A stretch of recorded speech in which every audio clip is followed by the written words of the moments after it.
Chapter 1, Chapter 1, Hogwarts Legacy. Disclaimer: Harry Potter and all of its characters belong to J.K. Rowling. I own nothing but the original characters I make. Chapter 1, Hogwarts Legacy. Zach, take this controller and replace me. I'm tired of playing Hogwarts Legacy, said my older brother. What? How can you be tired of playing video games? I asked in shock, then looked at the TV. Isn't that the final boss? Yeah, it is. But I've lost so many times fighting that bloody dragon. But if I replace you, all your effort will be wasted. Don't worry. I've already beaten all the final bosses on easy and normal modes. I just wanted to try my luck on the hardest difficulty, my brother explained. I've maxed out all my talents and skills, but I've lost like 100 times. Okay, I'll take over. 5 minutes later. Ha ha ha. Why did you choose the nickname Dudley Dursley and put him in Hufflepuff? I asked, laughing. Oh, I think Dudley fits in Hufflepuff. Plus, there's a kitchen near the Hufflepuff common room, he replied with a grin. Okay, fair enough. After another 20 minutes, I said, look, bro. I finally beat the final boss. Suddenly, my vision went dark, and I was awakened by a voice. Congratulations! You have been chosen to become Dudley Dursley. Please choose which mode you want to play and at what age. A. From the beginning, 0 years old, B. 15 years old. What? I was stunned. How the heck did I go from playing a game to suddenly transmigrating into a game character? Then, words floated in front of me. Is there any difference between starting at 0 years old and 15 years old? Asked Dudley. Yes. If you start from 0, you'll have more time to prepare for the war. But if you start at 15, you'll jump right into the climax of the story. Climax? Do I get any special powers if I start at 15? You'll inherit all the abilities and items from Hogwarts Legacy. You mean I can use Mage Sight and Ancient Magic? Correct, host. Only wizards capable of using Ancient Magic awaken as wizards at 15. But if I become a wizard at 15, won't I attract unnecessary attention? No, host. This universe is different from Hogwarts Legacy. The artificial intelligence will take over your body and become a wizard at age 11. You will appear when you turn 15. That means I've already mastered spells like Expelliarmus and Lumos. Correct, host. The body has already learned those spells. You just need to recall them, they'll respond like muscle memory. Okay, I'll choose B, I said and clicked B. Congratulations, unlocked Whisper of Magic congratulations, unlocked Inventory congratulations, unlocked Silver Arrow Broom congratulations, unlocked Map, upgradable, congratulations, unlocked the Space Room congratulations, unlocked Character Customization upgraded to Metamorphomagus congratulations, unlocked Dark Arts Mode unsupported Flying Magic congratulations, you have getting a hidden function of the game. Congratulations, you can now unlock the hidden power of the system. After a minute, I found myself standing in an empty room. Where? Oh, this is Dudley's bedroom. We will now transfer Dudley memory into your mind. Agree or disagree? But before I could answer, I heard a female voice calling out. Dudley. The door opened, revealing a woman. I looked at her, and something clicked in my mind. Isn't Dudley living with his family? So this woman should be Petunia Evans, I thought. Yeah, Mom. Are you okay, darling? I'm fine, I said with a smile at what was now my mother. As I looked at her, another thought came to mind. Wait, wasn't she supposed to be ugly? I remember Harry describing Petunia Evans as having a long neck. But now that I see her, she looks like a mature woman in her 30s, pretty, even. Ah, right. That must have been because of Harry's point of view. To him, his aunt was a nightmare, so he saw her as a monster. But from a normal adult's view, she's actually quite beautiful for her age. I mean, how could Lily Evans's sister be ugly when Lily herself was stunning? Then another question struck me. Wait a minute, is this the movie or the book? If it's the movie, it'll be a pain in the ass. But if it's the book, I might actually have more advantages. Chapter 2, The Past. Disclaimer: Harry Potter and all of its characters belong to J.K. Rowling. I own nothing but the original characters I make. Chapter 2, The Past. Diddykins, don't forget to take a look at your gift, Petunia smiled, then closed the door. Diddy, Dudley thought. Who the heck names their child Dudley and then calls him Diddykins? After composing himself, he turned his attention to the gamer system in front of him. Please transmit the memory, Dudley said, then clicked the yes button. Permission granted. Transferring memory. Suddenly, Dudley felt new memories flooding his mind. It happened so quickly, yet it felt like he had lived for 15 more years. It is not like he is living for 15 more years inside his mind. But all this extra memory make him think he had aged for 15 years. Dudley experience could be categorized into two phases. In the first phase, he felt like the real Dudley who bullied Harry Potter and became a spoiled child. In the second phase, someone took over, changing his personality and intellect entirely. He despised the first phase, witnessing the brutality of the Dursley family. However, he appreciated how much the Dursleys loved their child, and unfortunately he had come to regard Petunia and Vernon as his parents. Receiving their love for 15 years made Dudley, who had been an orphan, feel very happy, even thought it was just a memory. Before his 11th birthday, Dudley did unimaginable things to Harry Potter. Everything changed on his 11th birthday when Dudley received his Hogwarts letter. He remembered Petunia Evans' reaction. She was overjoyed when Dudley got his letter. She even mumbled through tears, "My son is a wizard, my son is a wizard. Thank you, thank you.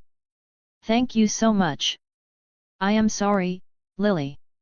She felt a mix of grief and happiness. It seemed all the pain she had endured as Lily's sister finally paid off when her son became a wizard.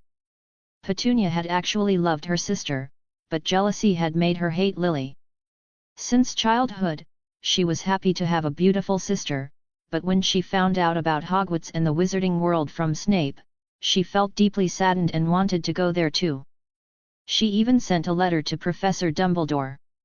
The final straw came when Lily and Snape intercepted Professor Dumbledore's reply. From that moment on, she harbored deep hatred for Lily. Her parents' favoritism, Lily's handsome and wealthy husband, all contributed to Petunia's resentment. But it seemed almost like a joke when the spawn of that hatred, Harry Potter, was left on her doorstep. Knowing that Dudley was a wizard finally soothed the fire of jealousy, and she began to accept Harry Potter as her nephew. For Vernon, it was quite different. He didn't accept it at first, but when Professor McGonagall came to visit, she explained the consequences if Dudley didn't become a wizard. She talked about the risk of becoming an obscurial and the importance of the statute of secrecy. After that, Dudley was allowed to become a wizard. Harry's treatment also changed. He no longer lived in the cupboard under the stairs or had to cook. Petunia finally accepted Harry as her nephew, and Harry James Potter finally received love. However, the relationship between Harry and Dudley didn't change much. All the bullying and suffering Dudley had inflicted on Harry created a divide between the two cousins. During the sorting ceremony, Harry was sorted into Gryffindor, and Dudley was sorted into Hufflepuff. Dudley excelled in his studies. He only needed to learn something once before mastering it, except for writing, where Hermione consistently outperformed him. Both Muggleborns topped the rankings. Dudley acted almost like a robot at school. He didn't know if it was a system or someone else controlled the body decided to behave that way. He only behaved like a human in front of Dudley's parents, and the best thing, even Petunia didn't suspect it was not original Dudley. Fortunately, he was in Hufflepuff, where people didn't mock him for being boring. For some reason, Dudley always sat with Susan Bones, and they eventually became good friends. During years 1 to 4, Dudley didn't help Harry Potter at all. The story unfolded like the canon timeline, but with some differences. For example, before the second year, when Dobby came to visit and tried to cause chaos, he was reprimanded, and Harry didn't get scolded by his parents. Dudley wrote a letter to Susan so the underage magic could be retracted. The Weasley brothers still arrived with their flying car, but instead of sneaking away, they were welcomed with a cup of tea.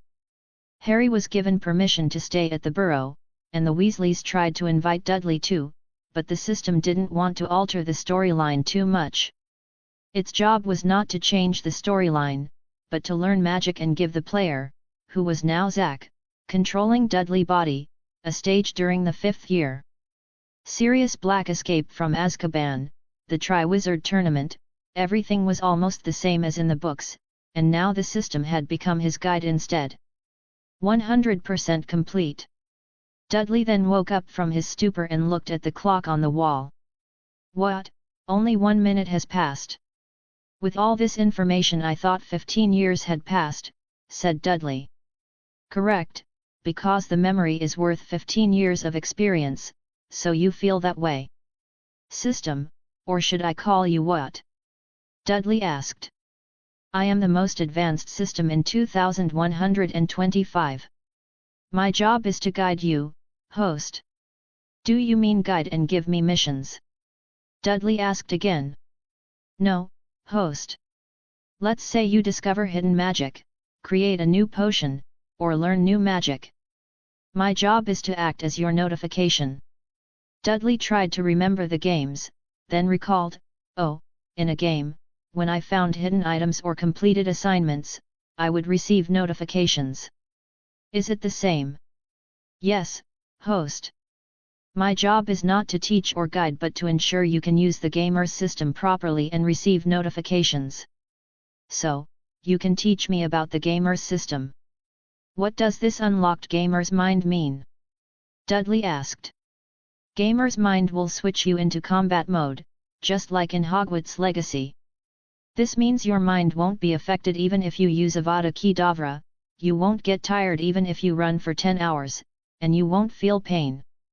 But gamer's mind has limitations, so I recommend only activating it during battles or when escaping.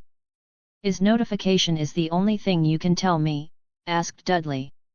No host, sometimes I will give you a reward though I didn't produce a quest but when you did something extraordinary, we will calculate either what you did deserve a reward or not. Sound good, smiled Dudley. Chapter 3, Meeting Harry. Disclaimer, Harry Potter and all of its characters belong to J.K. Rowling. I own nothing but the original characters I make. Chapter 3, Meeting Harry. What are the cons of turning on Gamers Mode? Asked Dudley. You cannot speak with anyone when Gamers Mode is activated, so don't turn it on unless you are in a battle. Wow, I didn't know that, Dudley said, then realized something. Wait, does this mean I inherit all the abilities and items from Hogwarts Legacy? Does this mean I own the galleons and also have Swift Move and Mage Warning Sense? Yes, host. You currently have 45,354 galleons, and you can use Swift Move. Whenever someone tries to attack you, you can sense where the attack is coming from. It follows the basic principle where blockable curses are yellow, and unblockable ones are red. What? Does this mean my senses are better than Moody's? Dudley replied. In a sense, yes, because Mage Warning Sense is much more suitable in a battle. You can sense the magic 1 second before it's cast by the enemy. Thank you for your explanation, Dudley said. He then got ready to go downstairs. Whatever happens today, it's his birthday, so he needed to entertain the guests, and he also wanted to see his new parents. He left his room and suddenly bumped into Harry. Hey, Harry, Dudley greeted. Dudley, Harry replied. Happy birthday. Thank you, cousin, Dudley smiled. Harry was surprised to see Dudley suddenly more talkative and approachable than before. Yeah, Harry then went downstairs. Hey, Dudley sighed. After looking at the memory, now I know why the AI decided not to interact with Harry so much. When he was at Hogwarts, the AI-controlled Dudley kept a low profile. Even if someone called him a mudblood, he just walked away. But there was one incident when Draco Malfoy tried to curse him, and for the first time, Draco learned real fear during his 4th year. AI Dudley transformed into Boxing Dudley during an incident that occurred while he was walking with Susan Bones and Hannah Abbott. It happened after Harry Potter's first task in the Triwizard Tournament. Draco Malfoy, enraged and jealous of Harry's victory, sought revenge. However, fearing Harry after Professor Moody turned him into a ferret, he decided to target Dudley instead. Malfoy spotted Dudley walking with the Hufflepuffs and tried to intimidate him, but Dudley ignored him. Scared, mudblood? Malfoy taunted after Dudley's lack of response. His words angered everyone, particularly Susan, who became furious with Draco Malfoy. Just ignore that ferret, he's not worth it, AI Dudley responded calmly. You! Malfoy shouted, pointing his wand at Dudley and casting a curse at his face. In that instant, Dudley used Protego and countered Malfoy's curse, hitting him, Crabbe, and Goyle. The outcome was terrifying. AI Dudley, wanting to stop Malfoy's provocations, decided to teach him a lesson. He pummeled Malfoy like a punching bag, breaking bones, bloodying his nose, and continuing to beat him relentlessly, terrifying the surrounding students. What's going on here? Dursley, stop what you're doing.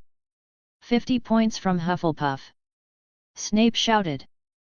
But to Snape's shock, Dudley ignored him and continued beating Malfoy, counting aloud, 53, 54, 55. He said he's going to hit Malfoy 100 times, said a terrified student, noting that even Susan, who was close to Dudley, couldn't stop him. Stop! Snape yelled, drawing his wand to separate Dudley and Malfoy, but Dudley blocked him. You, how dare you defy a professor? Snape's anger grew, but Dudley continued counting, 73, 74, 75. Snape then blasted a curse at Dudley, but it was a grave mistake. The AI's casting speed was terrifyingly fast. Dudley could cast 3 spells in a second, blocking, stunning, and transfiguring. The students were shocked, they had no idea Dudley was so formidable in a duel. He overpowered Snape, who was using silent casting and occlumency, all while Dudley relied only on 4th-year spells to push Severus Snape back. The situation escalated until Professors Dumbledore, McGonagall, Moody, and Sprout arrived to stop the fight. Dudley was almost expelled. Lucius Malfoy tried to pressure the Board of Governors into expelling him, but because Dudley was Harry Potter's cousin and excelled in his studies, gaining the favor of most teachers, except Snape, he was spared. Instead, Dudley received a year-long detention with Professor Sprout. Unlike Hermione Granger, who always raised her hand when teachers asked questions, AI-controlled Dudley didn't bother to answer. But this didn't stop the teachers from choosing him to answer. When Harry saw what Dudley did to Draco, it struck fear in him, reminding him of Dudley and his gang's Harry hunting events. One thing was clear, Dudley was not someone to mess with. No wonder the AI didn't try to build a relationship with Harry Potter, there's still trauma left by the original Dudley, Dudley mumbled, then smiled. It looks like the future will be more challenging. Dudley then went downstairs and greeted the guests who had come to celebrate his birthday. Harry sat in a corner, watching the happy event with a bit of jealousy, which didn't go unnoticed by Dudley. Ever since Dudley became a wizard, the Dursleys had treated him very well, and Petunia even decided to throw a birthday party for Harry Potter. However, there was a stark difference between them. While Dudley received more than 50 gifts, Harry only got 3 or 4 from Muggles. Harry no longer hated his Aunt Petunia, but there was still some lingering anger toward Vernon and Dudley, even after 4 years. This wasn't helped by the fact that Dudley tried to keep his distance from Harry, not bothering to explain to others that they were cousins. According to Hermione, Dudley could always be found studying alone in the library, sometimes accompanied by fellow Hufflepuffs. Chapter 4, Fear. Disclaimer: Harry Potter and all of its characters belong to J.K. Rowling. I own nothing but the original characters I make. Chapter 4, Fear. Dudley had grown taller, standing at 6 feet 2 inches. Unfortunately, he was even heavier than the book version because the system didn't bother to reduce his weight. Instead, it focused on studying and learning all the knowledge up to the 4th year. Luckily, Dudley had learned important subjects like runes and arithmancy and even improved runes to a higher level. Fear? The word didn't exist in Dudley Dictionary. Maybe it was because he used to be a gamer, or perhaps he had long awaited the moment to fight evil. If you ask an otaku what would happen if they were suddenly given the choice to transmigrate to another world, they'd likely get excited and want to fight evil. The same thing happened to Dudley. He was eager to face Voldemort. Fortunately, he chose option B, starting his magical journey in the 5th year. If he had chosen option A, starting from birth, it would become a boring adventure. He then glanced at Harry. As an orphan, Dudley understood what Harry felt when he saw other children. They, too, wanted their parents and a big party on their birthdays. Of course, the Dursleys no longer restricted Harry and were even willing to spend money on him. However, Dudley was more popular in their Muggle neighborhood, so the guests who visited were Arabella Figg and the Granger family. This highlighted the contrast between the cousins. Later that evening. "Hello, Mr. Granger," said Petunia to a guest who had arrived. The Grangers, thought Dudley, looking forward to meeting the legendary Hermione Granger. But before he could, Harry, finally smiling, rushed forward to greet his best friend. "Looks like little Harry is finally happy." "Hermione," Harry greeted. "Welcome, Mr. and Mrs. Granger." "Hi, Harry. Hermione talks about you all the time," Mrs. Granger replied. Every year, they visited Harry and Dudley twice. Even though Dudley didn't usually speak to Hermione, they still came because of the invitation. Plus, Hermione wanted to see her friend. "Thank you for coming, Mr. and Mrs. Granger," Dudley finally chimed in. "And you too, Hermione." Hermione suddenly felt awkward. This antisocial Dudley had always called her Miss Granger, but this was the first time he had called her by her first name. "Oh, thank you, Dudley," Hermione replied, not wanting to appear rude by calling him Dursley. They stepped inside the house and mingled with the other guests. Harry used this opportunity to talk to Hermione about Voldemort and the recent events in the wizarding world. "They didn't even contact me? Shouldn't we be training to fight Voldemort?" Harry asked, his voice tense. Hermione flinched a bit when he said Voldemort's name. "Harry," Hermione said, uncertain. They had discussed Voldemort's return for some times. She had even received a letter from Professor Dumbledore, warning her not to write to Harry to prevent Death Eaters from intercepting the letters. But what Dumbledore hadn't considered was that the Granger family were regular visitors to the Dursleys' house, so they celebrated both Harry and Dudley's birthdays every year. "What?" asked Harry. "Nothing," Hermione decided to keep Dumbledore's letter a secret. "Today is your cousin's birthday party. Talking about you-know-who isn't really appropriate right now." Oh, Harry suddenly remembered that it was Dudley's birthday, and it probably wasn't the best time to discuss Voldemort. That night, the birthday party was a success. Dudley received 64 gifts, and it was one of the best birthday parties he'd ever had. He smiled widely throughout the evening. During dinner, Dudley unexpectedly brought up Voldemort. "Mother, he's back," said Dudley. "Who?" his mother asked, confused. Dudley glanced at Harry, and Vernon followed suit, looking at him as well. "My aunt's murderer." "The Dark Lord," Dudley said calmly. Harry stared at him, surprised. He had thought Dudley would try to keep the news quiet. There was a slight squeak as the sandwich Vernon was holding slipped from his hand and fell to the floor. That Voldemort? Petunia asked, her voice trembling. Harry was amazed at his aunt's memory. Despite all the years that had passed, she still remembered the wizarding world. Yet, he tried to kill Harry last year, but he didn't succeed, Dudley confirmed. Is that true, Harry? Petunia suddenly turned her attention to Harry. Harry nodded. He had been feeling isolated, and Dudley hadn't spoken at all after the Triwizard Tournament. It had been weeks, and no one had mentioned his ordeal. Oh, my dear, Petunia said, walking over to hug Harry. I lost my sister. I don't want to lose you too. Harry was stunned. Chapter 5, Let's Go to France.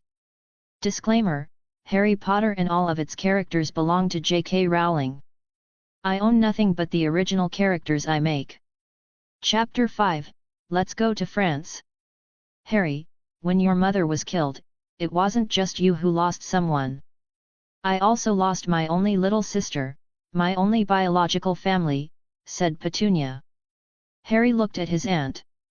It was true that her treatment had changed since Dudley became a wizard, but now that he was older, he realized that the way she treated him when he was young had been too extreme. Although Petunia never hit him, she allowed Vernon to do so, and Dudley would always bully him, especially when Harry got better grades than Dudley. Vernon would act as if it were Harry's fault that Dudley scored lower. He had long since forgiven his aunt, but the memory of those incidents still left a scar on his heart. Why let me suffer, he thought.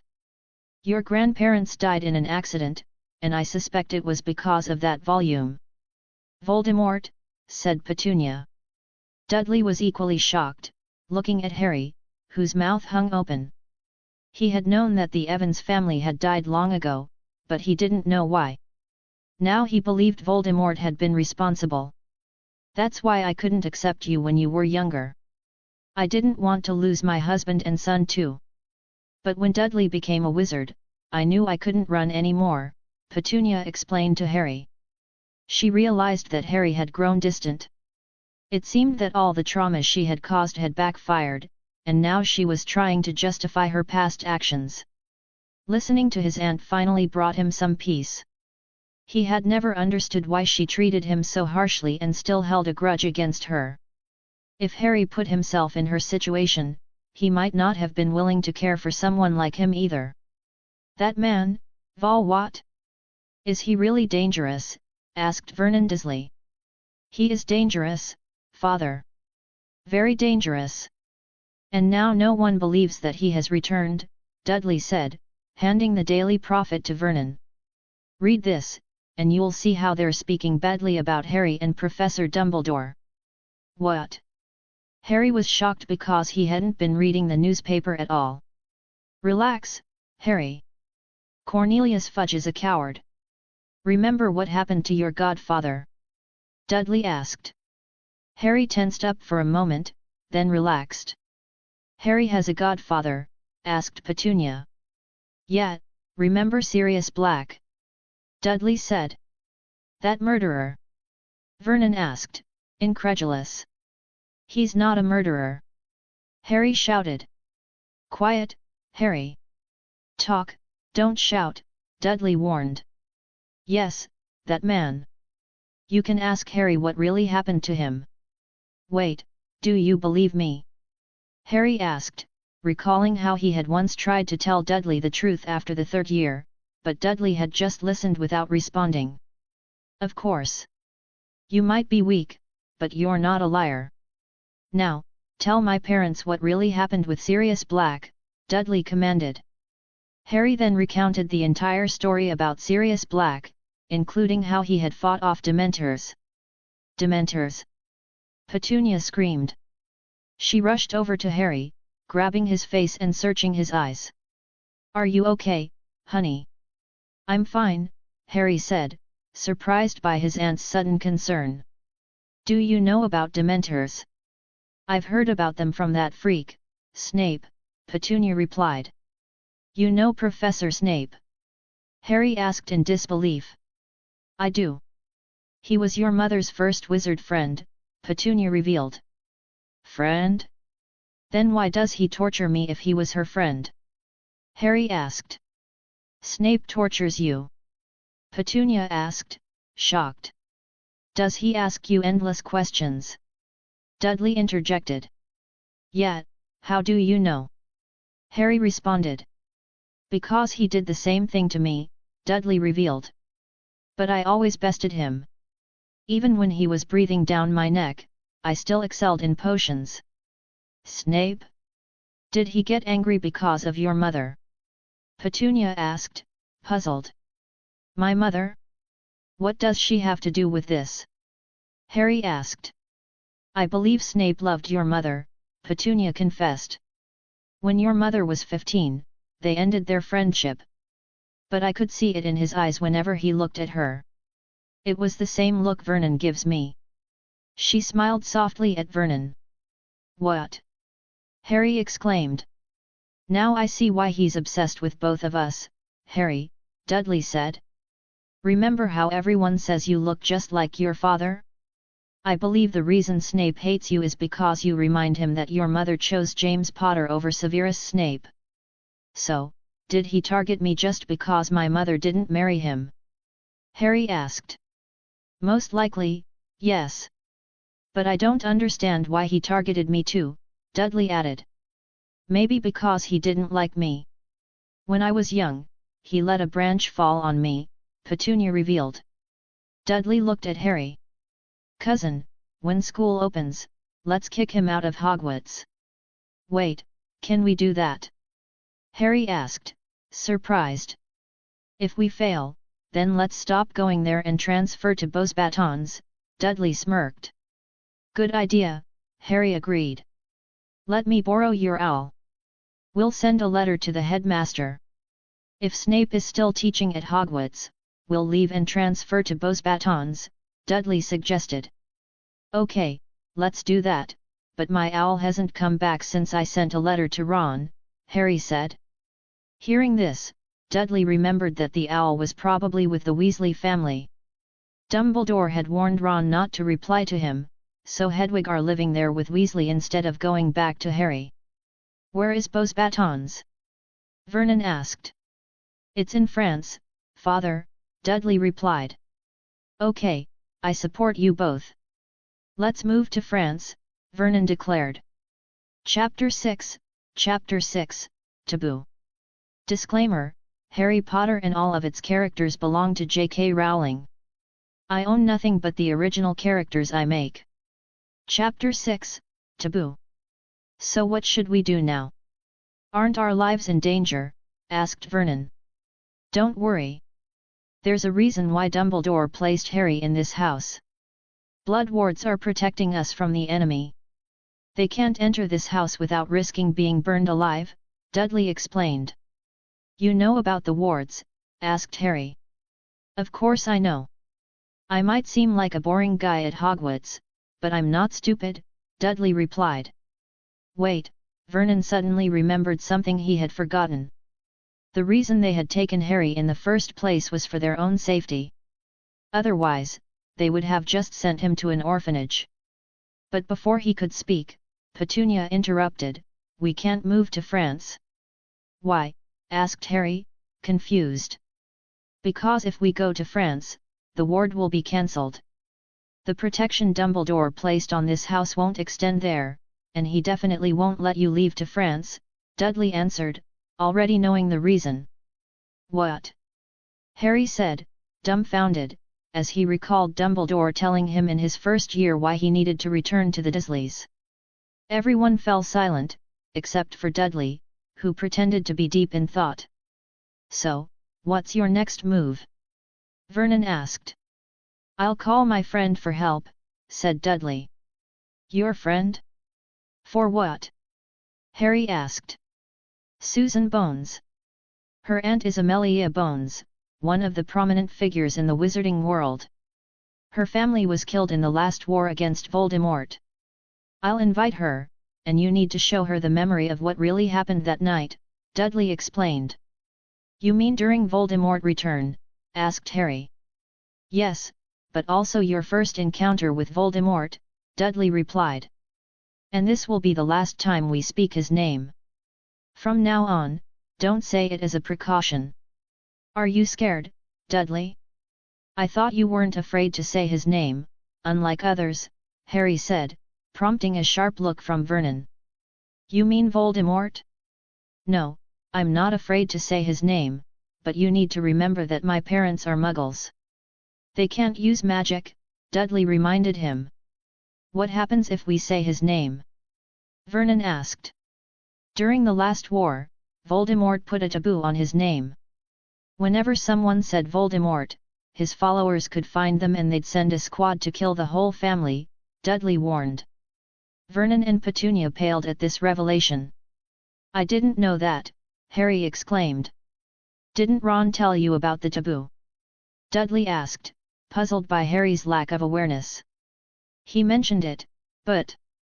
Harry trailed off, shocked at the impact Voldemort's name had on everyone. No wonder they were all too afraid to say it. Never mind.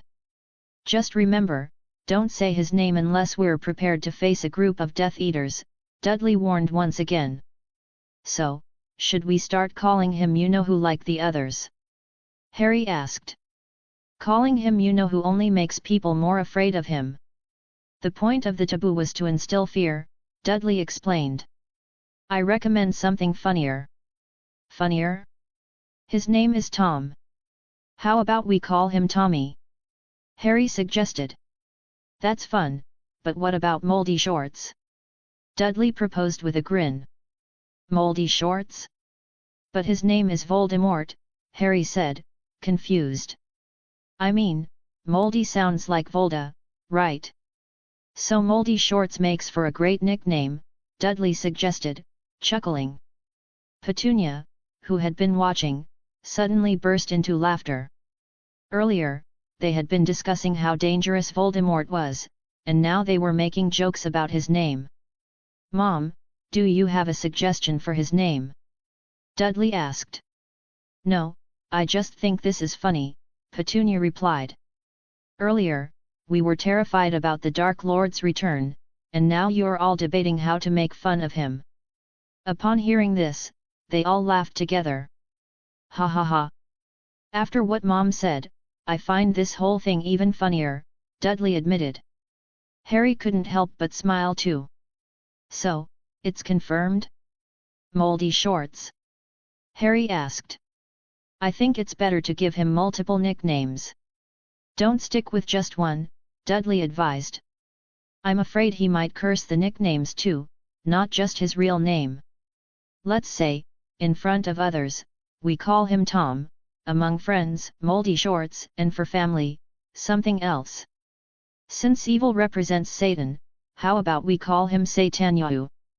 Dudley suggested. I agree, but why Yahoo? Oh, the name just stuck in my mind, Dudley said, suddenly remembering a search engine from the past. He didn't want to call him Satan Gucci, so Satan-Yahoo it was. I think it's better to stick with Tommy among friends and Tom for everyone else. There are lots of Toms in the UK. I doubt he'll curse all people with the name Tom, Petunia said. So, Tom, right? Okay, we'll call him Tom, Vernon finally agreed, relieved. Chapter 7, Invitation. Disclaimer, Harry Potter and all of its characters belong to J.K. Rowling. I own nothing but the original characters I make. Chapter 7, Invitation. The first thing you need to do when transmigrating into the Harry Potter universe is to figure out which version of the universe you've entered. For example, if you're in the movie universe, you'll meet Daniel Radcliffe and Rupert Grint, but if you're in the novel universe, you won't meet them. Instead, you'll find characters who are almost similar. For instance, Harry will have green eyes and a skinny, malnourished body. After confirming all these details, Dudley realizes that this world is the novel version, not the movie. Recalling the plot from the novel, Dudley knows he must invite Amelia Bones to witness the Dementor attack as proof that someone is truly trying to kill Harry Potter. Amelia was killed before Harry entered Hogwarts for his 6th year, and the one who attacked her was Voldemort himself. The Dark Lord wouldn't personally attack a small fry, he'd only attack if the target was someone like Harry Potter or someone as strong as Dumbledore. This shows how powerful Amelia was, and for that reason, Dudley knows his first ally needs to be Amelia Bones. The event where Harry and Dudley are attacked by Dementors happens just before nightfall, 2 weeks before Harry's birthday, and now there is only 1 week left until it occurs. Dear Susan Bones, this is your friend Dudley Dursley. As Harry Potter's cousin, I wanted to share the details of the night when my cousin claimed that the Dark Lord had returned. I know my cousin, he may be annoying, but he's never a liar. We would like to invite your aunt, Amelia Bones, to hear the details, and we hope she will accept our invitation. Of course, you are also welcome to join us at our house. Please come to this address, Privet Drive number 4 at this time XXXX on this date XXXXX. Dudley Dursley. Harry, let me use your owl, asked Dudley. Owl? But my owl hasn't returned, said Harry Potter. It's been a week, and Hedwig hasn't come back after sending a letter to Ron Weasley. Hearing this, Dudley remembered that it was because of Dumbledore, he had prevented Ron and Hermione from contacting Harry via letter. But Dumbledore didn't know one thing, that Hermione would visit every year with her parents at Privet Drive, number 4. If I weren't a wizard, Harry would probably be lonely here, anxious, and worried. Hermione wouldn't visit him during my birthday. Harry is lucky in this timeline to have a cousin like me. Never mind, I have an owl too, said Dudley. Since when do you have an owl? Asked Harry Potter, confused because Dudley never picked up an owl as his pet. Every month he will borrow Hedwig instead of buying the new one. Ha ha ha, cousin, you never know about my life, but I know about yours, said Dudley. What kind of cousin are you? Erg. Harry feel weird hearing Dudley comment. Never mind, follow me, said Dudley. He then showed him a briefcase and said with a dramatic tone. Inside here, there's another world. What's inside that briefcase? Asked Harry. Do you remember the Weasley car? Questioned Dudley. When Harry was in his 2nd year, the Weasleys came to visit at midnight, intending to rescue Harry from the Dursleys, all because of Dobby. Ron didn't receive a letter from Harry and panicked, worried about his best friend. He and the twins then decided to get Harry out of the Dursleys' house. But little did they know, instead of breaking in at midnight, they were greeted with a cup of tea. They explained that they were there to visit Harry because they hadn't received any letters from him. With open arms, Petunia and Vernon allowed Harry to stay with the Weasleys for the entire holiday, while Dudley felt too lazy to join them. Harry, of course, was very happy and excitedly went to the burrow. Yeah, I remember, replied Harry. This is just like that car, but much bigger, said Dudley. Dudley then invited Harry to come inside the briefcase. Wow, Harry's first reaction was one of amazement. Now do you see why I'm always in my room? Asked Dudley. Do you spend all your time here? Harry asked. Dudley just smirked at Harry. This briefcase not only contains all these animals, but it also has a rune that prevents the Ministry of Magic from tracking our use of magic, said Dudley. The rune wasn't set up by Dudley, the briefcase is from the game items, making the location private so no wizard can detect the use of magic. All this information he got from the system. What? You never told me that before, exclaimed Harry. Ha ha ha, who told you to focus all your attention on that Weasley boy, replied Dudley. Don't talk bad about my friend, Harry said, trying to defend the Weasley boy. Ha ha ha, okay. But speaking of the Weasley boy, didn't you find his little sister attractive? Asked Dudley. Ginny. Of course. I noticed she liked you long before you went to Hogwarts, said Dudley. She's like a sister to me, Harry tried to brush it off. Even best friends can get married.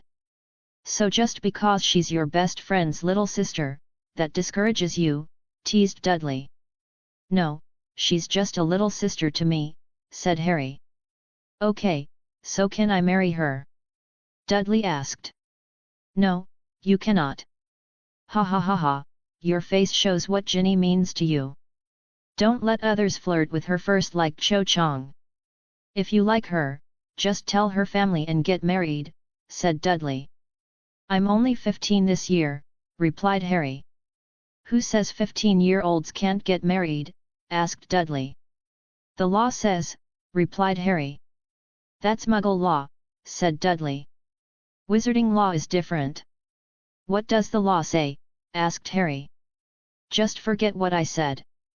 I'm not into kids, I like mature women, said Dudley. While passing the wand to Harry, he added, this is a spare wand, and it's better to use a spare wand in here. Chapter 8, Thanks Dobby.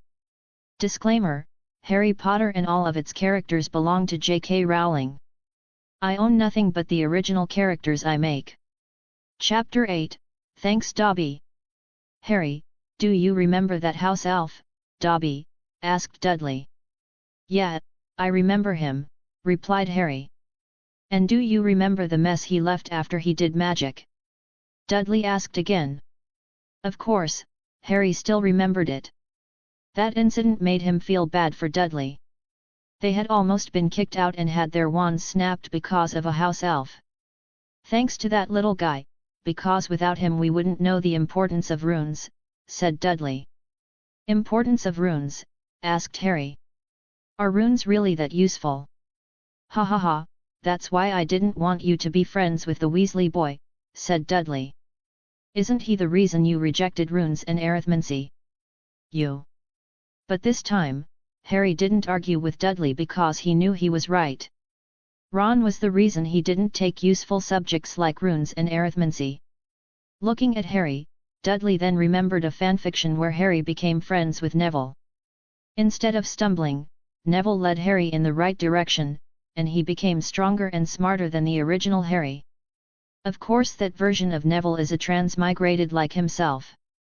Friends really play an important role. Being with a good friend can lead you to success, while choosing the wrong friend might send you to prison. During breakfast the next day. So, I plan to buy a pistol and a rifle, said Dudley while eating breakfast the next morning. Can a pistol fight a wizard? Asked Harry, dumbfounded. Are you stupid, Harry? Dudley asked in disbelief. Which is faster, stupefy or the click of a gun?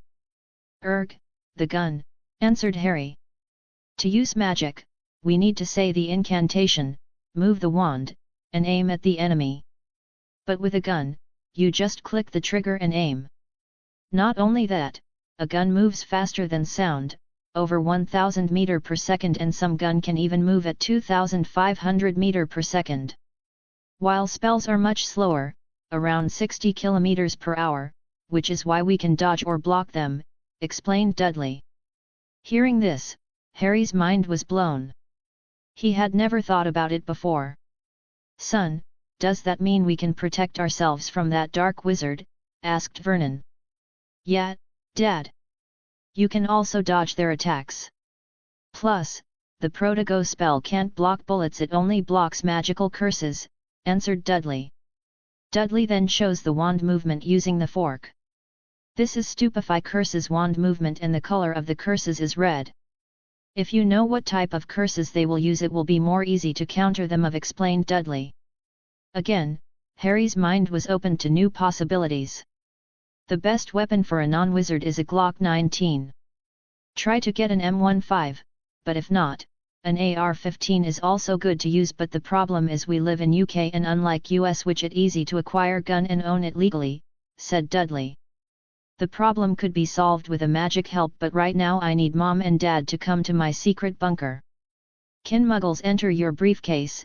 Asked Harry. Of course, Harry, replied Dudley. Briefcase, said Dursley's couple with unison. The day finally come. Welcome, Susan. Hello, Miss Amelia Bones. I've heard a lot about your accomplishments, Dudley greeted them with a big smile. Thank you, Mr. Dursley, smiled Amelia Bones. Hey, Dudley, long time no see, said Susan Bones. So, this is Harry Potter, my cousin. He'll tell you what really happened to him, said Dudley while introducing Harry to Amelia. But before they could proceed, Vernon and Petunia decided to welcome their magical guests. Amelia and Susan were about to decline but accepted out of courtesy. Amelia decided to try the Muggle food. It's quite delicious, said Amelia. Even though they were British, there is a bit of a difference between Muggle and magical cuisine. Muggle food has evolved to another level, while wizard food is slowly developing. It was Susan's first time eating Muggle food, which was a burger, and they were also introduced to carbonated drinks, and guys, it was better than the Hogwarts could offer. That's the television and that's the telephone. Dudley introduced the Bones family to Muggle technology one by one. Of course, they were amazed at how Muggles had invented such technology. Suddenly, amidst the conversation, the sky grew dark, and the temperature dropped. Harry and Susan tensed up while Amelia's eyes widened. Impossible, said Amelia. What's impossible? Asked Petunia. Why did it suddenly get colder? Vernon suddenly spoke up. Dementors, Harry mumbled. Boom. The door was blown open by two ghostly mummified beings. Expecto Patronum. Harry cast the spell, followed by Dudley. But Dudley's spell was different. He cast it with the intent of trapping the Dementors so they couldn't escape. Amelia, who was surprised, also cast her Patronus. The Dementors tried to flee, but Dudley's Patronus trapped one of them. Dudley smiled, pleased with his carefully laid trap. Why are you here?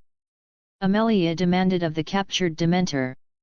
Dolores Umbridge, the senior undersecretary to the Minister of Magic, ordered us to kill Harry Potter and Dudley Dursley, the ghostly Dementor spoke after recognizing Amelia as an Auror. Harry had thought Dementors could only attack, he never knew they could speak. What? Amelia and Susan Bones were utterly shocked. Suddenly, an owl arrived, carrying a letter. Mr. Potter and Mr. Dursley. We detected the use of magic in front of two Muggles. Since you have been warned before, we will send an Auror to snap your wand, and you will be expelled from Hogwarts. Mafalda Hopkirk. Amelia and Susan Bones' faces turned very serious. Suddenly, there was a popping sound outside Harry Potter's house. Chapter 9, Sirius broke in. Disclaimer, Harry Potter and all of its characters belong to J.K. Rowling. I own nothing but the original characters I make. Chapter 9, Sirius broke in. Mundungus Fletcher, you dirty old lazybones, something's happened to Harry Potter. He's being attacked right now. Mrs. Figg's voice could be heard from outside. What happened? A man's voice asked from outside. Something creepy is attacking Harry Potter's house. I believe it's Dementors, replied Mrs. Figg in a panicked voice. Dementors? I can't fight Dementors. I don't know how to cast a Patronus. I'll bring help from outside. Pop. There was another sound as Mundungus dissipated. At least try to help Harry Potter, shouted Mrs. Figg, her voice full of frustration. Gathering her courage, Mrs. Figg sneaked inside the house. Despite being terrified, she tried to speak. Harry Potter, are you all right? Asked Mrs. Figg. Is there some kind of enemy attacking you? I can feel something inside the house. Harry was dumbfounded. Mrs. Figg was usually not kind to him. How did she know about the Dementors? There are Dementors, it's very dangerous, so please don't come inside, said Dudley. Dementors? How did those creatures come to a Muggle area? Exclaimed Mrs. Figg. Now Harry was very confused, while Mrs. Figg tried to peek inside again, her head appearing at the front door. Amelia Bones suddenly broke the silence. Are you a witch, madam? I'm not a witch, I'm a squib, replied Mrs. Figg. Who was that man you were talking to earlier? Asked Amelia Bones. He was Mundungus Fletcher. He was sent here to protect Harry Potter, Mrs. Figg explained. By the way, who are you, madam? My name is Amelia Bones, and I am the head of the Department of Magical Law Enforcement, she introduced herself. Don't worry about the Dementors, we have them under control. Before Mrs. Figg could reply, another pop echoed, and a figure came running toward Harry. Harry, are you all right? Mundungus said Dementors attacked your house, said Sirius Black, touching Harry's face to make sure he was all right. Expelliarmus. A jet of red light struck Sirius Black, sending him flying into the wall and disarming the wand in his hand. A few minutes earlier. It's bad. Harry Potter has been attacked by Dementors, shouted Mundungus Fletcher. He yelled as he entered the Order's HQ, but unfortunately, only Sirius Black was in the house. What? Sirius ran toward Mundungus. Tell me what happened to Harry. Dementors attacked Harry Potter, and I don't know how to cast a Patronus. That's why I came here to get help, explained Mundungus. You son of... Give me your wand. Sirius Black snarled, snatching the wand from him. He then rushed outside an apparat. Now, Mundungus was stuck, unable to perform magic, and the worst part was he couldn't inform Dumbledore about what had really happened to Harry Potter. Present time. Madam Amelia Bones, Sirius Black is not a criminal, said Harry, shielding Sirius with his body. What? Sirius Black betrayed your parents, Mr. Potter, replied Amelia, while Susan stood shocked, staring at Harry. No, he's my adopted father. The one who betrayed my parents is Peter Pettigrew, Harry said, trying to protect Sirius. Harry might be annoying, but he's not a liar. In his third year, he caught Peter, but unfortunately, that rat managed to escape. Dudley chimed in to support Harry. You two are still students, don't be fooled by him, said Amelia Bones. Madam Amelia, you've already disarmed him, so he's no longer a threat, said Dudley. And there's proof of his innocence. Not only did Amelia Bones look at Dudley in confusion, but even Harry and Sirius were puzzled. How could Dudley have proof when they themselves couldn't provide evidence? Where's the proof, Mr. Dursley? Asked Amelia Bones. Isn't there the unbreakable vow? Let Sirius Black take it. He can vow, I will speak truthfully from XXXX time to XXXX time. If I lie, I will lose my magic, suggested Dudley. But that... Amelia, I'll do it, said Sirius Black. Hearing Sirius's response, Amelia was taken aback. But before she could reply, another pop sounded. Oh, no. Black, you need to hide. Call your house elf to apparate you out of here, otherwise, another auror might accidentally kill you, urged Dudley. Chapter 10, Auror came to visit. Disclaimer, Harry Potter and all of its characters belong to J.K. Rowling. I own nothing but the original characters I make. Chapter 10, Auror came to visit. There's no time, said Dudley, looking at a confused Sirius Black. Dudley then dragged him into an empty room. They had received a letter from the Ministry that an auror would be coming to confiscate their wands. He had made many plans for today, but Sirius Black was not part of them. Stupid Mundungus letting Sirius come here instead of informing Dumbledore. In the movie, he went to Dumbledore for help, but this time, he brought Sirius Black along. No wonder Mrs. Arabella Figg was angry with this man. Mr. Potter, we received a report that you used underage magic. Dementor. An auror was shocked to find a Dementor inside the house. What happened here? Madam Amelia Bones? What are you doing here? Both aurors were shocked to find their superior in Harry Potter's house.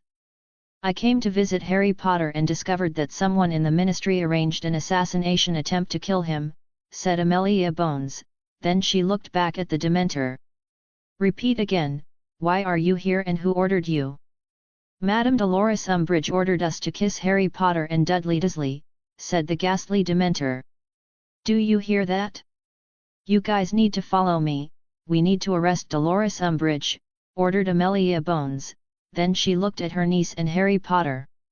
Susan, do you want to follow me or stay here for a while? I will stay here, Aunt, replied Susan Bones. Okay, said Amelia Bones. Then she ordered one of the Auror who knows how to use the Patronus to escort the Dementor. She then apparat to the Ministry to collect evidence against Dolores Umbridge, the association against Minor. She will make sure this case won't be swept under the rug. Meanwhile, Arabella Figg, who came to check the condition of Harry Potter, decided to return home and asked for help from Dumbledore. Order of the Phoenix in chaos. Stupid Black, muttered Mundungus Fletcher. Now how long should I stay here? After waiting for a while, Kingsley entered the house. Oh, Mundungus, what are you doing here? Asked Kingsley upon seeing him. Sirius Black went to visit Harry Potter, replied Mundungus. What? Why did he go out? Asked Kingsley. Dementors attacked Harry Potter and I didn't know how to use a Patronus, so he went out and he also took my wand with him, Mundungus explained to Kingsley. What? This is dangerous. Kingsley then apparat to meet Dumbledore, and they soon discovered that Mafalda Hopkirk had sent a letter to snap Harry Potter's wand. One by one, Order members received the news. Dumbledore then went to the Ministry and found out that they had sent an Auror to confiscate Harry's wand.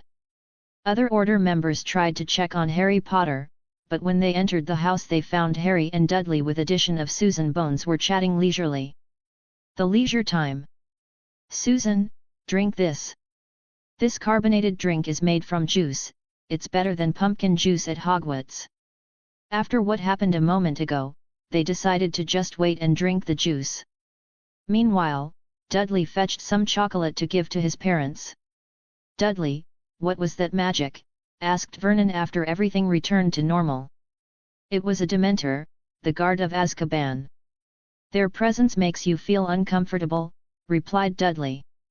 Stay here for a while, Father, because you need to relax first. I'll check on you later. He then found Harry and Susan sitting down with Sirius Black. So that's what happened to you, Mr. Black? Asked Susan. Yeah, that's what happened to me. I never received a trial and was just thrown into prison, replied Sirius Black. How did you escape prison? Asked Susan, but before Sirius could reply, Dudley cut in. That's a trade secret. Now, Mr. Black, this may be the first time we've met, but are you stupid? I hope you return to your hideout because more and more Aurors will come to this place. It will be difficult to explain about you being here to them. They are not like Madame Amelia Bones, who upholds justice. You may be right, said Sirius Black. He then looked at Harry. I'm sorry for barging into the house, but I'm glad you're okay. Thanks, Sirius, but Dudley is right, it would be a problem if an Auror managed to catch you, replied Harry. After exchanging several ideas, Sirius decided to return to Order HQ, which is his black ancestral house. After another minute, the Weasleys, Dumbledore, Tonks, and Moody came to visit. They wanted to check on Harry Potter's condition. Susan was dumbfounded because so many people were protecting Harry Potter and even Professor Dumbledore came to visit. Chapter 11, The Backup. Disclaimer: Harry Potter and all of its characters belong to J.K. Rowling. I own nothing but the original characters I make. Chapter 11, The Backup. I thought Harry Potter was Dumbledore's golden boy, but I guess I was wrong all along, Dudley whispered to Susan Bones. He was trying to shift her perspective on Harry. Over the past 4 years, many people had gossiped about Harry being favored by Dumbledore. They said that no matter what Harry did, even if it was something outrageous, he would be forgiven. While there was some truth to that, Harry was really just a pawn, manipulated by Dumbledore. Everything Dumbledore did was to prepare Harry for his inevitable confrontation with Voldemort. Earlier today, Dumbledore had visited After looking into Harry's eyes for a brief moment, he left without saying much. To Harry, it felt like Dumbledore was deliberately ignoring him, but Dudley knew the real reason. Dumbledore was afraid that if Voldemort gained control of Harry's body, he might spy on them. It looks like Dumbledore's mind manipulation is real, truly fitting for a master manipulator, Dudley thought to himself. Isn't that your cousin? Why do you act like you're against him? And by the way, what's with the sudden shift to being an extrovert? Asked Susan Bones, clearly confused by Dudley's transformation. I had to change. My cousin went through something terrible. Remember, he watched Cedric Diggory die right in front of him, Dudley explained. Susan was taken aback for a moment before saying, I like your new personality. I like my new self too, Dudley grinned at her. Suddenly, Harry's angry voice echoed through the house. So, you guys just left me on my own? I almost died fighting the Dementors, and you two were just watching from a distance. Harry's voice was rising, but Dudley didn't want him to cause a scene in his house. My house, my rules, Dudley thought. Smack! Dudley hit Harry on the head, leaving him stunned. Oi, can't you talk without shouting? Why do you say you were alone? We fought that Dementor together. Grow up, Harry. You're already 15 years old, not 14. Dudley scolded him like a strict Asian parent. Everyone was shocked after that tense moment, none of them expected Dudley to actually hit Harry. Erg, but I'm still 14, and there's 2 weeks until my birthday, Harry mumbled. In the ministry, Amelia stormed in with her Aurors, heading straight for Dolores Umbridge.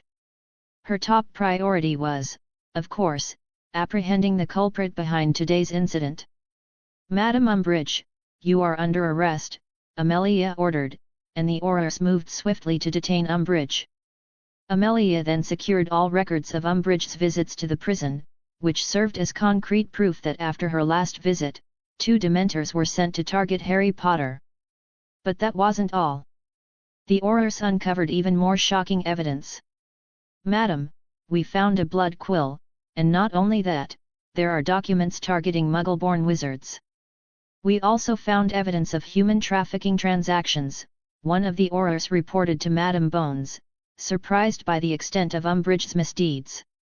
It looks like this matter will take a while, Amelia said, then sent a patroness to summon her house elf, Mipsy, to take Susan home. Gather everything related to what Madame Umbridge has done.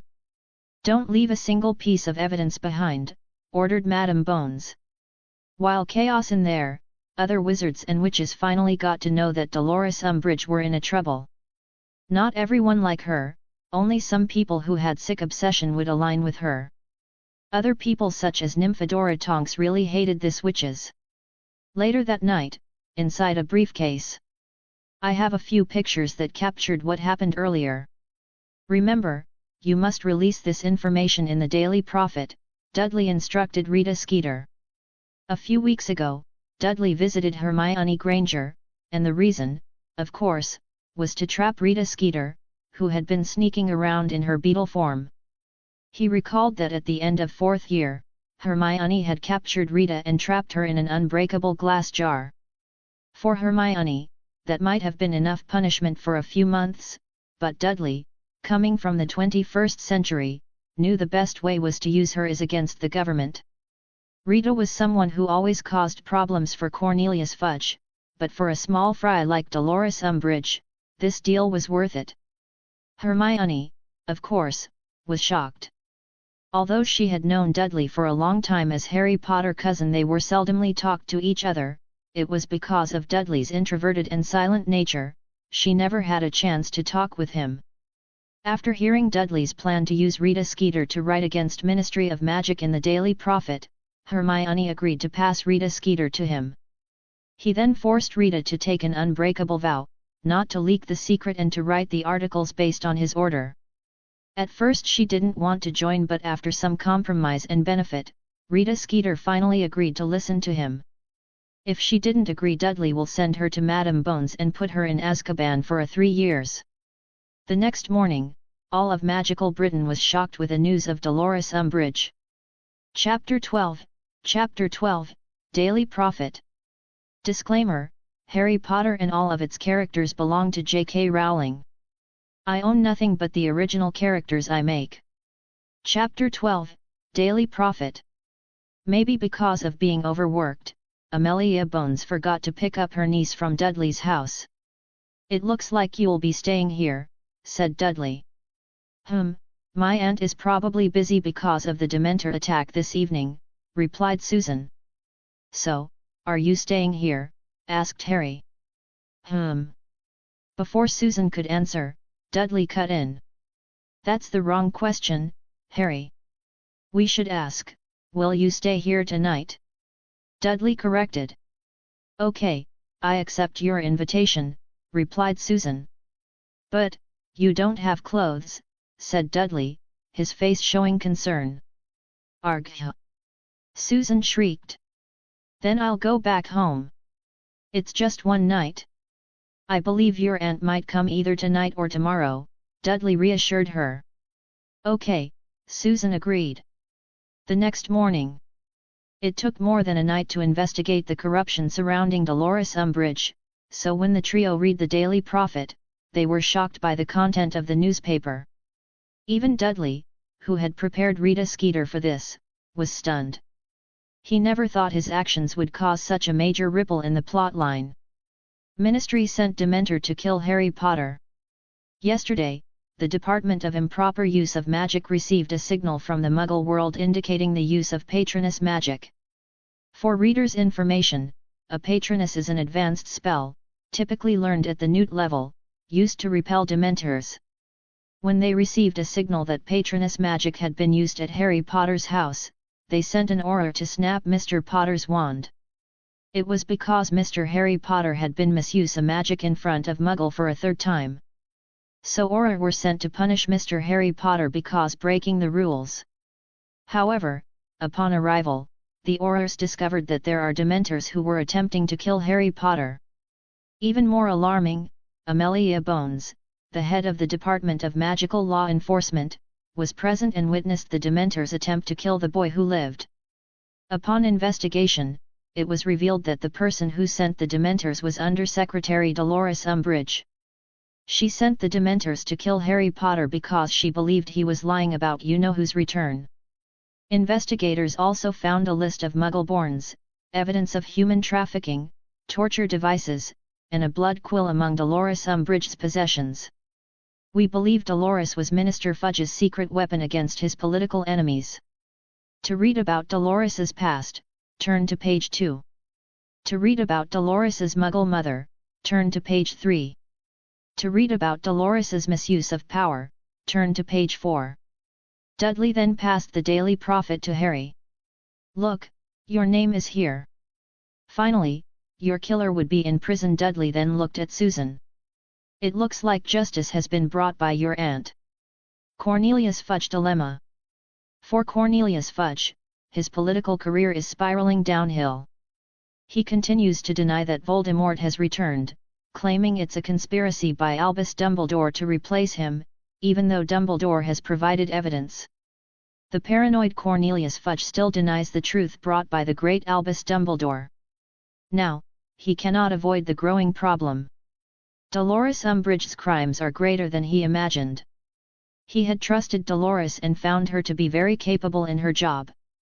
But now he faces intense political pressure because of Dolores, his undersecretary, just sent Dementors to kill Harry Potter. Fortunately for him, Voldemort, the Dark Lord, still wants him to remain as Minister of Magic. Fudge's cowardice benefits him. If Voldemort were to replace Cornelius with Lucius Malfoy, Dumbledore would treat everyone in the ministry as his enemy. So, he will let Cornelius remain minister for a year while he gathers more followers. Confused Order member. "Why is Rita Skeeter suddenly on our side?" asked a confused member of the Order of the Phoenix. No one could answer, so they decided to discuss Harry Potter instead. Yesterday, Amelia Bones was invited to Dudley Dursley's house. Coincidentally, the Dementors attacked their family while she was there. She then went on to capture Dolores Umbridge and found all the evidence of her torture, someone explained. That woman? I'm glad she was caught. No wonder she looked at me like she wanted to torture me, said Nymphadora Tonks. So, what will happen to Fudge? Another member asked.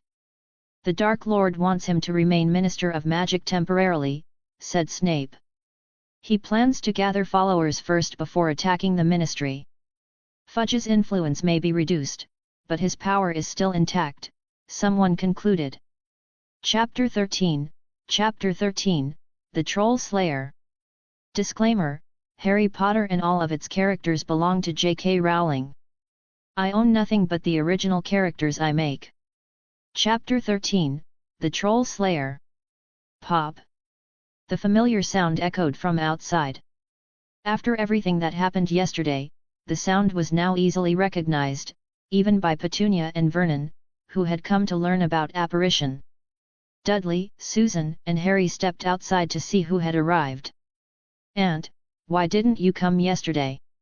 Susan Bones asked, looking like she was about to cry. "I'm so sorry, Susan. So many things happened yesterday," Amelia apologized, feeling guilty toward her niece. Yesterday had been extremely hectic for Amelia. After gathering all the evidence and testimonies, she had only managed to sleep for 2 hours before remembering that her niece was still at Dudley's house. Because of this, she decided to come pick her up and also get to the bottom of what had really happened to Harry Potter. "I forgive you, Aunt," Susan said, understanding her situation. "So, Madam Bones, are you ready to hear the real story of Voldemort return?" Dudley asked. Susan and Amelia both flinched at hearing Dudley say Voldemort name. "Yes, please. Tell me everything," Madam Bones replied. "Well then, you'll need to come inside. I'll go get something first." Dudley led Susan and Amelia into his home and invited them to sit while he headed upstairs to retrieve something. After about 5 minutes, he returned with a pensieve. "Where did you get that pensieve?" Amelia Bones asked, surprised. "That item is extremely rare, and only a few have ever been made." "Oh, it's a trade secret." "I'm not going to tell you," Dudley smirked at Amelia. "You. Never mind. So, Mr. Potter will show us the memory?" Amelia asked again. "Definitely, but we won't be the ones extracting the memory, you will," Dudley pointed at Amelia. Before she could rebuke him, he added, "Because of underage magic restrictions, we can't use magic, remember?" "Oh, right. So, Mr. Potter, come here," Amelia directed Harry to come closer. "Harry, show all your memories from your first year," Dudley instructed, then turned to Susan. "Do you want to join the great adventures of Harry Potter?" When Dudley said this, Harry glared at him. "What, my dear cousin? People write stories about you fighting trolls, dragons, and more. Just show them the dangers you've faced since you were young," Dudley said to Harry. "Sigh, okay. Try to remember the events clearly." "I will extract the memory," Amelia said to Harry. 1 hour later. "That third corridor was actually a trap for the Dark Lord?" asked Susan Bones. "Yeah, that's the great Albus Dumbledore's plan. He wanted to test the great Harry Potter's magical love protection," Dudley replied, looking at Harry again. "Albus, troll. Dark Lord, there were students there," Amelia said in disbelief. "Harry, looking back at your adventures, I think he set it all up for you," Dudley said to Harry. "Why do you say that?" asked Harry. "Come on, Mr. Potter, don't you see?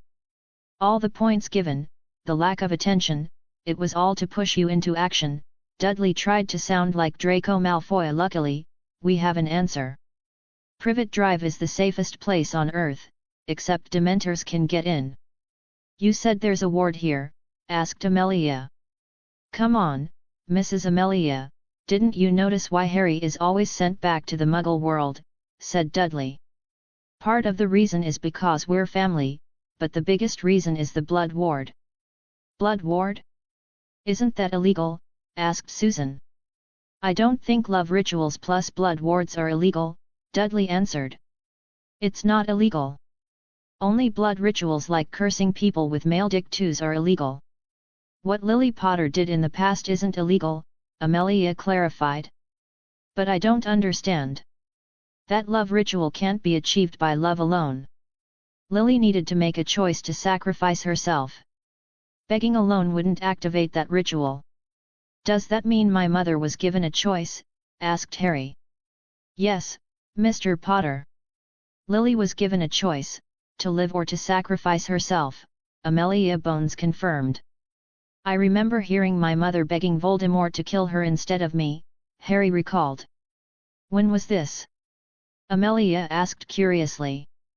Harry then recounted his experience during the Dementor attack, where he heard a woman's voice being given the choice to live or die. After finishing his story, Amelia stumbled back in shock.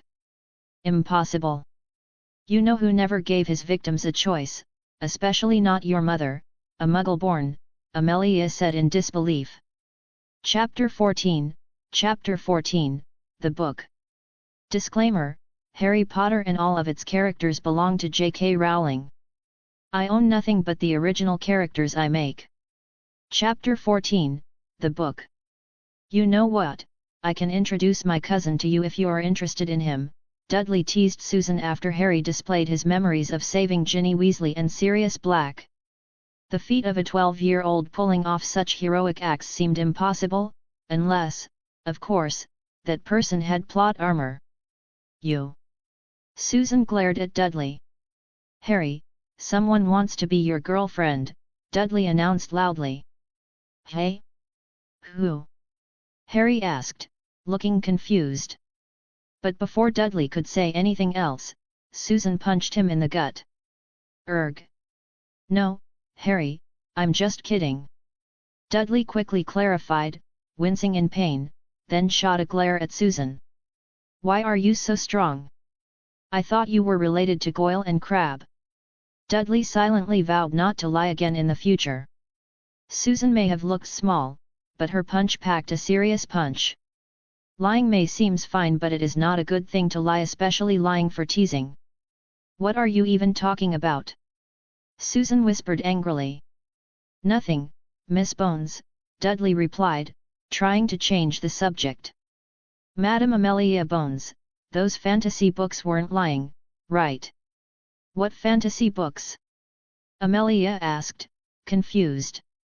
You know, Harry Potter and the Adventure with the Troll, Harry Potter and the Magical Me, Harry Potter Saving the Princess, Harry Potter Against the Dragons.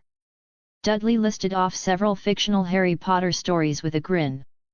Harry became disgusted with his cousin. Enough, Dudley. Oh, our hero is shy, Dudley continued, pinching Harry's cheeks. Dudley, stop it. People are watching, Harry muttered, trying to pull away. Oops, sorry, Madam and Miss Bones. Our little cousinly moment got exposed, Dudley chuckled as Harry's face turned red with embarrassment. It's okay, I understand the bond between cousins, Amelia said with a smile.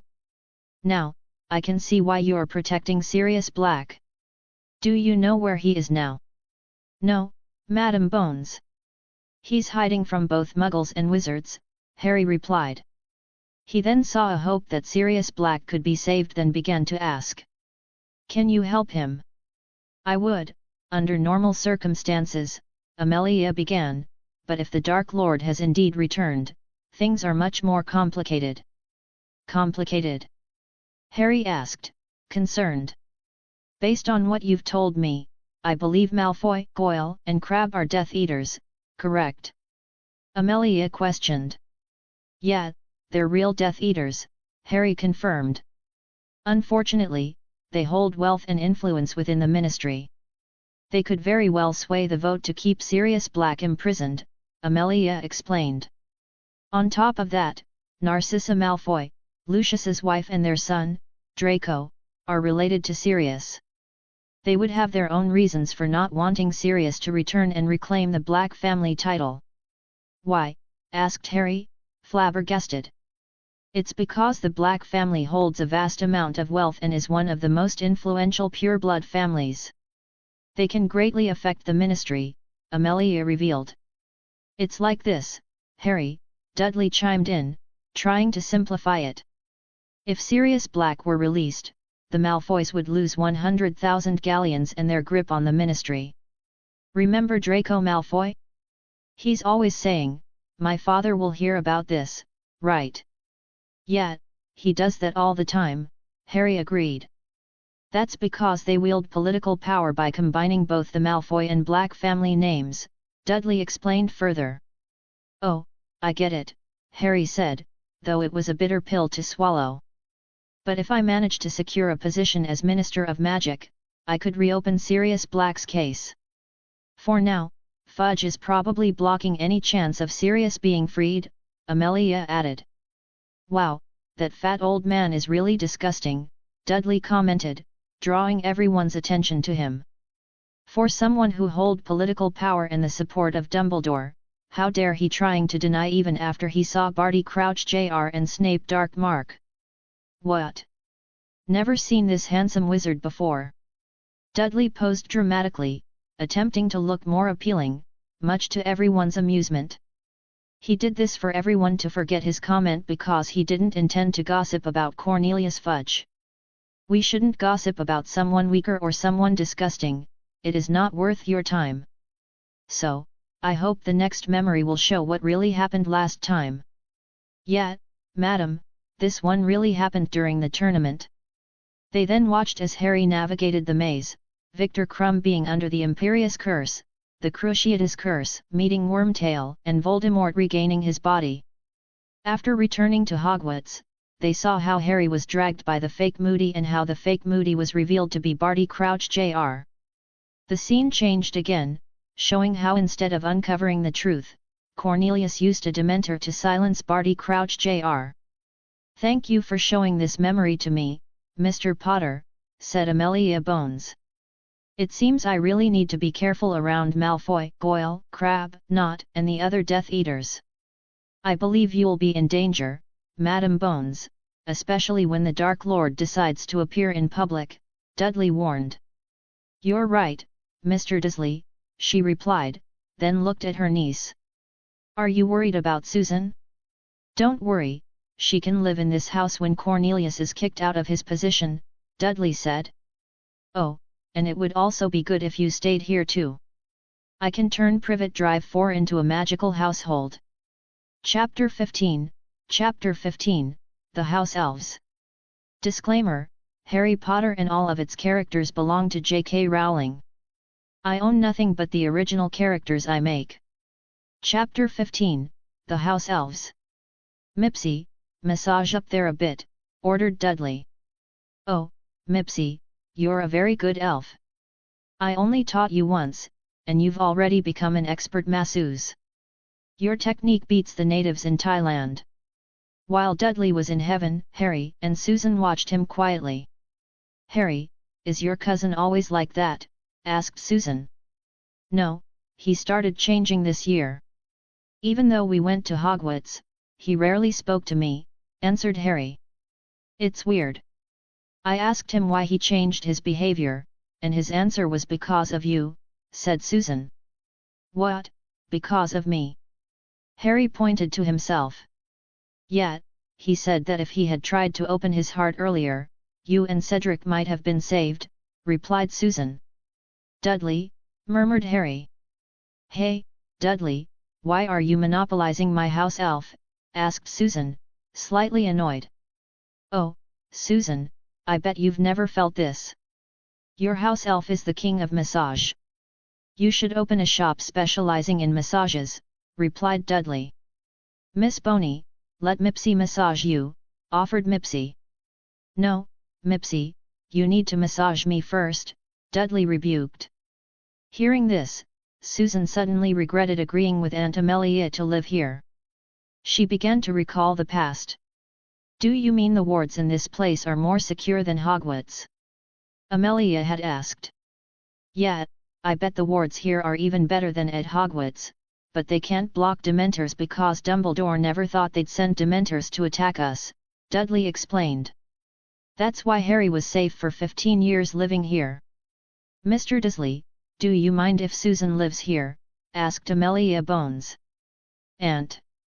Susan was shocked by her aunt's question. Dudley looked at Susan with a smirk, then turned back to Amelia. Oh, she can, but we don't have a maid here.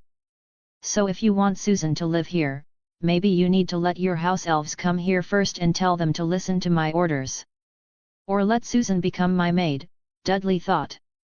Her aunt agreed, and though Susan was reluctant at first, she eventually agreed since she found living at her aunt's house quite boring. She also wanted to observe Dudley, who changed 360, this version of Dudley is quite fun compared to the boring Dudley. First day living with Dudley. So, on the first day living with the Dudley family, Mipsy, as a house elf, it's embarrassing to only know how to cook and clean. You don't want to bring shame to the House of Bones, right? Dudley said to Mipsy. Mipsy is a good house elf. Mipsy doesn't want to embarrass the House of Bones. What should Mipsy do to become the pride of the House of Bones? Mipsy asked. Hearing Mipsy's response, Dudley's smile turned into an evil grin, and Susan swore she heard Dudley mutter Subarashi while clapping his hands. Dudley, don't teach my house elf strange things, Susan ordered, though she was secretly eager to see what Dudley would do to her house elf. Don't slander me, Susan. I want to teach your elf to become the king of house elves, said Dudley. Please teach me how become the king of house elves, Master Diddy, Mipsy requested. Okay, the first lesson is that you need to call me Dudley, not Duddy or Diddy, Dudley instructed. Chapter 16, Magical Household. Disclaimer, Harry Potter and all of its characters belong to J.K. Rowling. I own nothing but the original characters I make. Chapter 16, Magical Household. Dudley flashback POV. You can call him Mipsy, said Amelia. Wow, this is Mipsy. He looks so strong, Dudley said, trying to appear amazed at the house elf because he knew all house elves loved compliments. Susan and Amelia both gave him odd looks. Mipsy, Madam Amelia told you to listen to me while you're living here, right? Dudley asked for confirmation. Madam ordered Mipsy to listen to Master Diddy, Mipsy replied. Hearing the name Diddy brought back unpleasant memories for Dudley. Many people disliked him, and some fans had started calling him Diddykins. Since it was still early, he thought he could correct Mipsy, even though he knew most house elves loved giving their masters nicknames. For instance, Hermione Granger was often called Miss Grangy, so it wasn't too odd that he was called Master Diddy. Still, Dudley figured he could change it with some effort.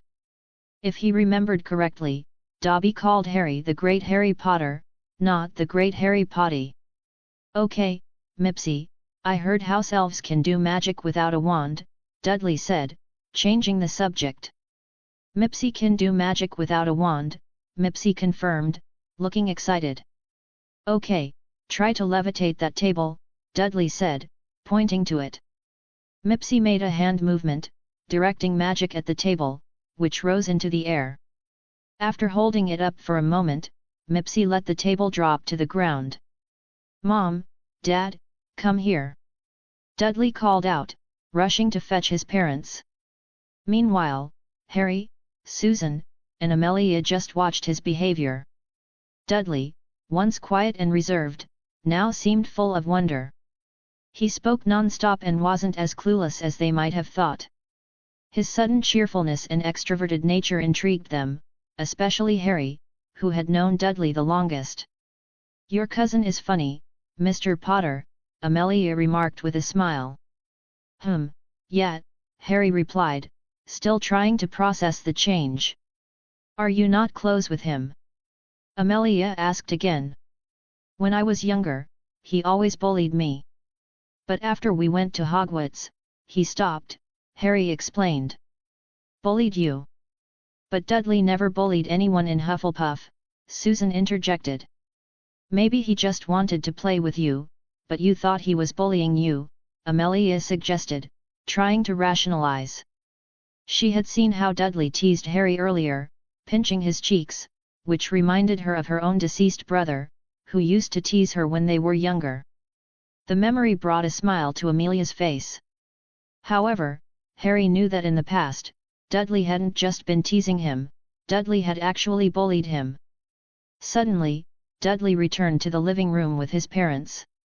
"Mom, look! This is a house elf," Dudley introduced Mipsy to his mother. "Hi," said Petunia, while Vernon curiously observed the house elf, noting that its appearance was very different from the depictions in Muggle books. The elf Vernon expected was supposed to be beautiful, with jade skin, long ears, a tall stature, and blonde hair. But Mipsy was short, had a big nose, and the only thing that matched was the long ears.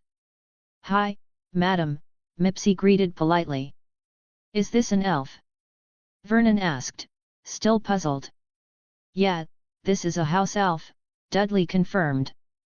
"But the storybooks show something different. The elf I know is tall, blonde, with jade-white skin. This one only has pointed ears," Vernon remarked. Hearing this, Mipsy looked sad, while Amelia and Susan seemed confused. Sensing the tension, Dudley quickly decided to change the subject. "That's a different species. This one is a house elf, a human companion who helps with cooking and cleaning. The elves in storybooks are another type of elf that specializes in hunting." "Are there house elves that specialize in hunting?" Susan asked curiously. "No, that's a different species. They're also called elves, but not house elves," Dudley clarified. "I'll show you their pictures later." "Okay, Dudley," Susan replied with a smile. Dudley then asked Mipsy to transfigure some objects, making him do it several times, until an owl suddenly flew in. "Dear Mr. Potter, we have received a report of the use of levitation magic at time. As you have been warned before, we will send an auror to visit you. Mafalda Hopkirk." They were dumbfounded, but then another owl came in. "Dear Mr. Potter, we have received a report of multiple uses of transfiguration and levitation magic at time. As you have been warned before, we will send an auror not to visit you but to snap your wand. Mafalda Hopkirk." Reading this letter brought a smile to Dudley. Finally, the benefit of having Susan here, I can lift the restriction and make Privet Drive for a wizard household. So there won't be any restriction on using magic here, Dudley thought. Chapter 17, Dudley is cunning. Disclaimer: Harry Potter and all of its characters belong to J.K. Rowling. I own nothing but the original characters I make. Chapter 17, Dudley is cunning. Amelia Bones POV. It all began one fine day when her niece informed her about an invitation from Dudley Dursley, Harry Potter's cousin.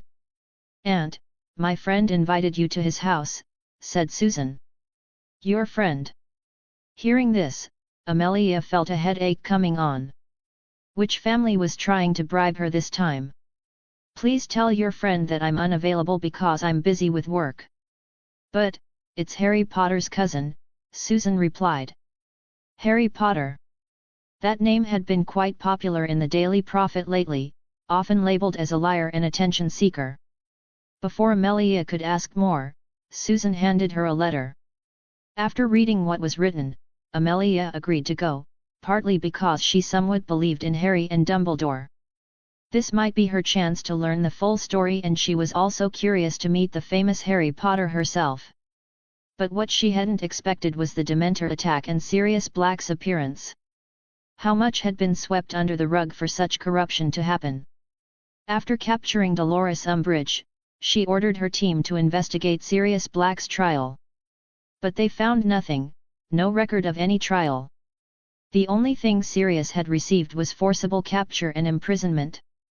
This confirmed that what they said about Sirius' innocence was true because the man had never been given a trial. Since then, she had believed in Dudley and the Potter boy. Dudley, in particular, intrigued her. He was more cunning than anyone she had ever encountered. When Dudley explained the blood ward that Lily had invoked and how it had protected Harry for 15 years, Amelia became even more interested. She wanted Susan to be protected by the same magic. Although Bones Manor had its own magical protection, it wasn't enough to fully safeguard her niece. The attack on Bones Manor a few years ago was proof that the magic protecting the Bones family wasn't very strong. As a pure blood, Amelia knew about love magic. She believed the blood ward was powerful, especially since it had repelled Voldemort when Harry was just a year old. That was why she agreed to let Susan stay with Dudley. Now, she was convinced that Voldemort had returned. But then, the boy asked for her house elf, and the first thing he did was have the elf use magic repeatedly. Now, she understood, the boy wanted her house elf to turn the house into a wizarding household. Present time. "We are sorry, Madam Bones," said one of the Aurors who had come to investigate. They had received a notice that underage magic had been used multiple times in front of a muggle. "Oi, don't you have eyes? You should be feeling sorry for us. You sent a letter to me and my cousin," Dudley snapped, muttering under his breath, "corrupt government." "I'm sorry, Mr. Dursley, Mr. Potter," the Auror apologized. "So, why was elf magic detected here?" Dudley asked, pretending to be clueless. "Can't you tell the difference between elf and wizard magic? The trace of magic was registered when magic was used," the Auror explained. "Especially in Muggle areas, where wards are installed to detect any magical signals. Only in wizarding households are those wards removed. That means, let's say us underage wizards aren't here, and only an adult wizard is. Would you still get a signal that magic had been used?" Dudley asked. "No, the trace is only triggered when there is an underage wizard," the Auror confirmed. "So, you can't even tell who exactly used the magic, right?" Dudley continued. "Correct, the trace only alerts us that magic was used near someone who has a trace. Even if Madame Bones herself used magic, we would assume it was you, since no other wizards live here except you two," the Auror explained. "Well, that's a problem, because now Mipsy and Bones are going to live with us," Dudley said, smacking his forehead. "There is a way for house elves to use magic freely by registering this house as a wizarding household. We would then remove the wards," explained the Auror. "Yeah, go ahead and do it," Dudley replied. "But we need Madame Bones' confirmation." "Will she be living here?" the Auror asked, turning to Amelia. "Yes, I will stay here." "Please proceed," Amelia confirmed. After learning Voldemort had returned, her top priority was her niece's safety. She quickly understood why Dudley had asked for her house elf. He wanted to transform his home into a wizarding household. This was a small price to pay to ensure Susan's protection. "Okay, madam. We'll update the records. Just make sure they're punished if they use underage magic," the Auror said. "Wait, does that mean if someone lives in the wizarding world, the authorities won't punish them for underage magic, but the guardians will?" Dudley asked for clarification. "Correct. We trust that parents and guardians won't allow children to misuse magic," the Auror replied. Dudley, hearing this, wanted to argue but held back. He knew the real reason: purebloods had the advantage of mastering more magic because of fewer restrictions. They could practice freely, while those living in Muggle neighborhoods couldn't even use their wands. Chapter 18, Phoenix. Disclaimer: Harry Potter and all of its characters belong to J.K. Rowling. I own nothing but the original characters I make. Chapter 18, Phoenix. Over the past 2 days, the once grumpy house elf had transformed into the perfect butler. Dudley's secret? Brainwashing the elf with a movie. He, Harry, Susan, and Mipsy, in disguise, went to the cinema to watch one of London's most famous spy movies. Ever since, Mipsy had declared himself as Agent 001. Dudley even considered gifting Mipsy a tuxedo, but the elf refused, saying it would break the bond between him and the House of Bones. "Dudley, are you trying to steal my house elf?" Susan asked, visibly upset. "No, Susan, I just want your elf to become the king of elves," Dudley replied, trying to calm her down. "But the clothes would break the connection between the House of Bones and Mipsy. Don't tell me you didn't know about this. Are you sabotaging our house?" Dudley hadn't realized how terrifying Susan could be when angry. "Ah, I've got an idea. Mipsy, do you still want to become Agent 001? Dudley asked, quickly trying to shift the mood. "Mipsy wants to become Agent 001, Mipsy replied eagerly. "Okay, you can use magic. Now, look at this tuxedo and imagine your current clothes transfigured into it." Mipsy focused on the tuxedo, recalling the spy movie, and cast a spell on his own clothes. Walao, his attire transformed into a sharp tuxedo. "I am Agent 001, Mipsy declared, striking a stylish pose like a secret agent. "Wow, Mipsy," Dudley's eyes lit up as he admired the transformation. "Susan, can you give Mipsy to me? He's the coolest house elf I've ever seen." Without warning, Susan smacked Dudley on the head with a water bottle. "This shameless boy really pushes me to the limit," she muttered. "Ouch! Don't hit me. Mipsy's still yours," Dudley whined. Pop! The sound of apparition echoed through the room. Ever since Susan started living here, they heard that sound almost every day.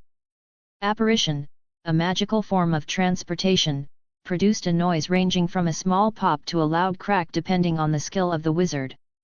The more skilled they were, the quieter their apparition. "Hello, Mr. Potter and Mr. Dursley," greeted Amelia as she appeared. "What are you all doing?" "Oh, we're fine. Just look at your house elf," Dudley said, pointing at Mipsy. Amelia turned to see her house elf, now dressed in a tuxedo, and suddenly became furious. "What have you done? We've transformed your house elf, and now he's become the king of house elves," Dudley said with a smile. "You mean by giving him clothes and freeing him?" "No, Mipsy is still a House of Bones elf," Mipsy said, shocked by Amelia's question. "But you got new clothes," Amelia pointed out. "Madam, these aren't new clothes. Master Dudley taught Mipsy to look hygienic and wear proper clothes to become the king of house elves. These are actually old clothes, I used magic to transfigure them," Mipsy replied. "Oh! Ha ha ha ha ha, Madam Amelia, look at your face," Dudley laughed. "Enough, Mr. Dursley," Amelia said. "I'm sorry for my cousin's prank, Madam Amelia," Harry Potter apologized. "It's okay. I came here to discuss something with you. I need to meet Sirius Black. We might have a chance to free him, but I need to meet with him first," said Amelia. Hearing this, Harry Potter's eyes lit up. After Madam Amelia going to work, Dudley decided to going into his briefcase. "Dudley, since when did you have a phoenix?" asked Susan. "Oh, I caught him before, and he loves to stay here," Dudley lied. This phoenix was actually a quest reward from Hogwarts Legacy, and he had managed to tame one. Luckily, before the final game, his brother had completed all the side quests in Hogwarts Legacy, so Dudley got the best of both worlds. "What? It's not easy to tame one. Do you know the only person known to have a phoenix is Headmaster Dumbledore?" Susan said in disbelief. "I know, that's why I'm special, I'm Dudley Dursley," Dudley said, laughing. "Mohee! Harry, are you sure your cousin's brain is all right?" asked Susan. I think he's all right, but he is weird," Harry replied. "Come on, don't look from afar. Come here, Sonic," Dudley called his phoenix to come closer. It then flew towards Dudley's arm. "Wow, it's beautiful and looks stronger than Dumbledore's phoenix," said Harry. "Have you ever had a chance to see Dumbledore's phoenix?" asked Susan. "Yeah, it happened many times when I went to his office. Chapter 19, Chapter 19, Trial Day. Disclaimer: Harry Potter and all of its characters belong to J.K. Rowling. I own nothing but the original characters I make. Chapter 19, Trial Day. One reason transmigration novels are so popular is the intrigue of altering key plot points. For example, in the battle between the troll and the Golden Trio, if Harry hadn't intervened, Hermione might have ended up in a coma, and the Golden Trio would have never formed. That's why the system didn't touch any key plot that could create a butterfly effect before he turned 15. For example, the ripple that Dudley didn't expect was the trial of Dolores Umbridge. He had read a lot of fanfiction where Dolores Umbridge often managed to escape her crimes, partly because she was one of Fudge's supporters. When he heard from Madame Bones about the trial of Dolores Umbridge, he was dumbfounded. Why didn't Fudge want to help her? Why didn't the dark faction assist her? Fudge did want to help her, but unfortunately, Dudley had released the news that Dolores, who claimed to be pure blood, was actually a half-blood. Upon reading this news, some of the pure blood faction did a research and found the truth. So that is why they didn't want to help Dolores. Why should they assist her? She was hated by almost everyone, especially after the news broke that she tried to kill Harry Potter. As for Voldemort, he had heard about Dolores Umbridge. She was a weakling who loved to bully others. She lied about her heritage and abused her position, and Dolores are just a cannon fodder and not someone important to be protected. So, what the dark faction did was to support Cornelius Fudge's position. They needed a year or two to gain more supporters before kicking Fudge out of his position. Wizengamot. Because of the trial's publicity, most seats for the light and grey factions were filled, while the dark faction seats remained largely empty. They had little interest in Dolores Umbridge, the half-blood witch. Madame Bones leveraged her connections to gather support from other factions regarding this case. She was determined to see Umbridge judged for her crimes, especially the hate crimes against Muggle-born wizard. Members of the Wizengamot, today we are here to judge the crimes of Dolores Umbridge for the attempted assassination of Mr. Harry James Potter and Mr. Dudley Dursley, announced Madame Bones. Ironically, Cornelius Fudge, having temporarily removed Dumbledore, now served as chief warlock. Due to Madame Bones' influence and pressure from other factions, Fudge was forced to conduct the trial for Madame Umbridge. Normally, criminals would be seated on the metal chair, bound by chains, but due to Umbridge's special status, she was spared from this indignity. "You are Madame Dolores Umbridge, Senior Undersecretary to the Minister of Magic?" Madame Bones asked, glaring at Umbridge. "Yes," she replied. "Do you know why you are being tried today?" asked Madame Bones. "Because I am being framed by Dumbledore and Harry Potter," Umbridge retorted. "Fudge, you must save me from this injustice. At 1700 hours, you sent Dementors to kill Mr. Harry James Potter and Mr. Dudley Dursley at 4 Privet Drive, did you not?" Madame Bones stated the charge. "No, I was framed," Dolores responded. "There are also additional allegations against you, accusing you of abusing your position against Muggle-borns and half-bloods," Madame Bones added. "No, I didn't. They framed me." Umbridge was shocked that her secret was being exposed. "Would you be willing to prove your innocence?" Madame Bones asked. "Yes, because I was framed," Umbridge insisted. "Very well, you will be administered Veritaserum to prove your innocence," declared Madame Bones. "No. I'm pure blood. I am protected by wizarding law," Umbridge objected. "We have checked your ancestry and discovered that your mother was a Muggle and your father a janitor at the Ministry," Madame Bones revealed. "No, I am pure blood. There is no Muggle blood in me." Umbridge finally panicked, realizing that she couldn't avoid taking Veritaserum. Purebloods were not required to take Veritaserum unless 3/4 of the Wizengamot raised their wands to force it. Umbridge was ultimately compelled to take Veritaserum, and under its influence, she confessed to her crimes against Harry Potter and the Muggle-borns. In the end, Umbridge was sentenced to life imprisonment for her attempted murders and other crimes against half-bloods and Muggle-borns. Fudge's face turned pale as he realized he had lost his most powerful ally. Suddenly, Madame Bones shocked the assembly with another announcement. Today, we also seek justice for another Auror who was wrongfully imprisoned. Everyone was stunned by the unexpected declaration. Sirius Black, she announced, causing nearly every wizard in the Wizengamot to widen their eyes in surprise. Chapter 20, Patroness. Disclaimer: Harry Potter and all of its characters belong to J.K. Rowling. I own nothing but the original characters I make. Chapter 20, Patroness. The day before the hearing. But we don't know where to find him, said Harry. What if you write him a letter, suggested Madame Bones. But Harry began to reply. Dudley suddenly cut in. We can't, Madam. The Dumbledore Vigilante group is a secret. Not even an owl could find him.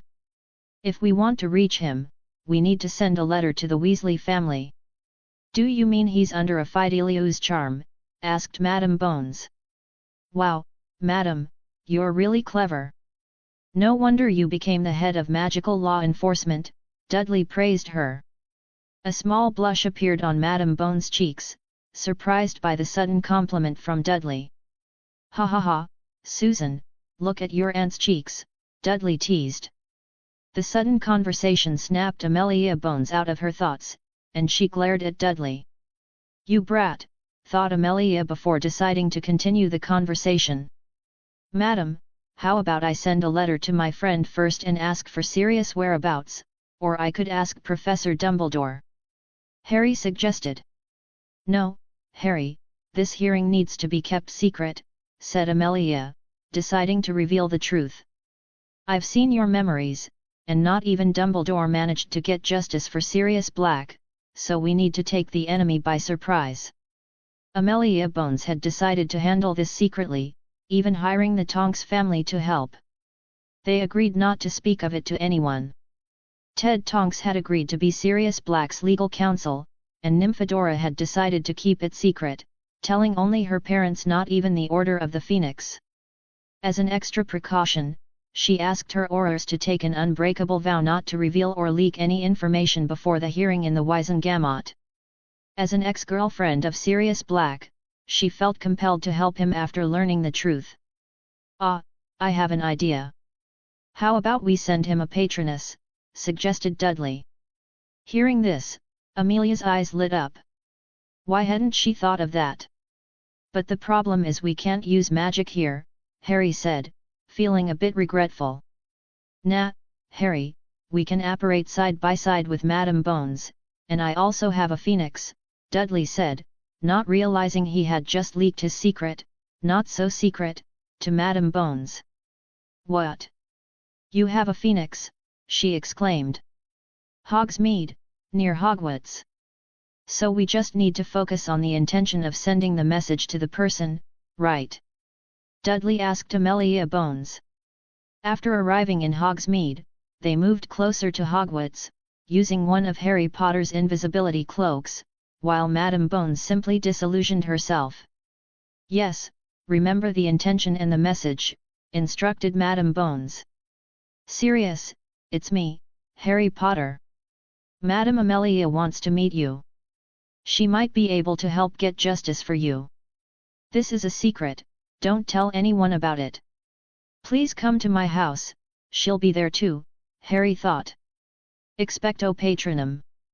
A full corporeal patroness suddenly flew out, carrying the message to Sirius. Wow, that looks easy.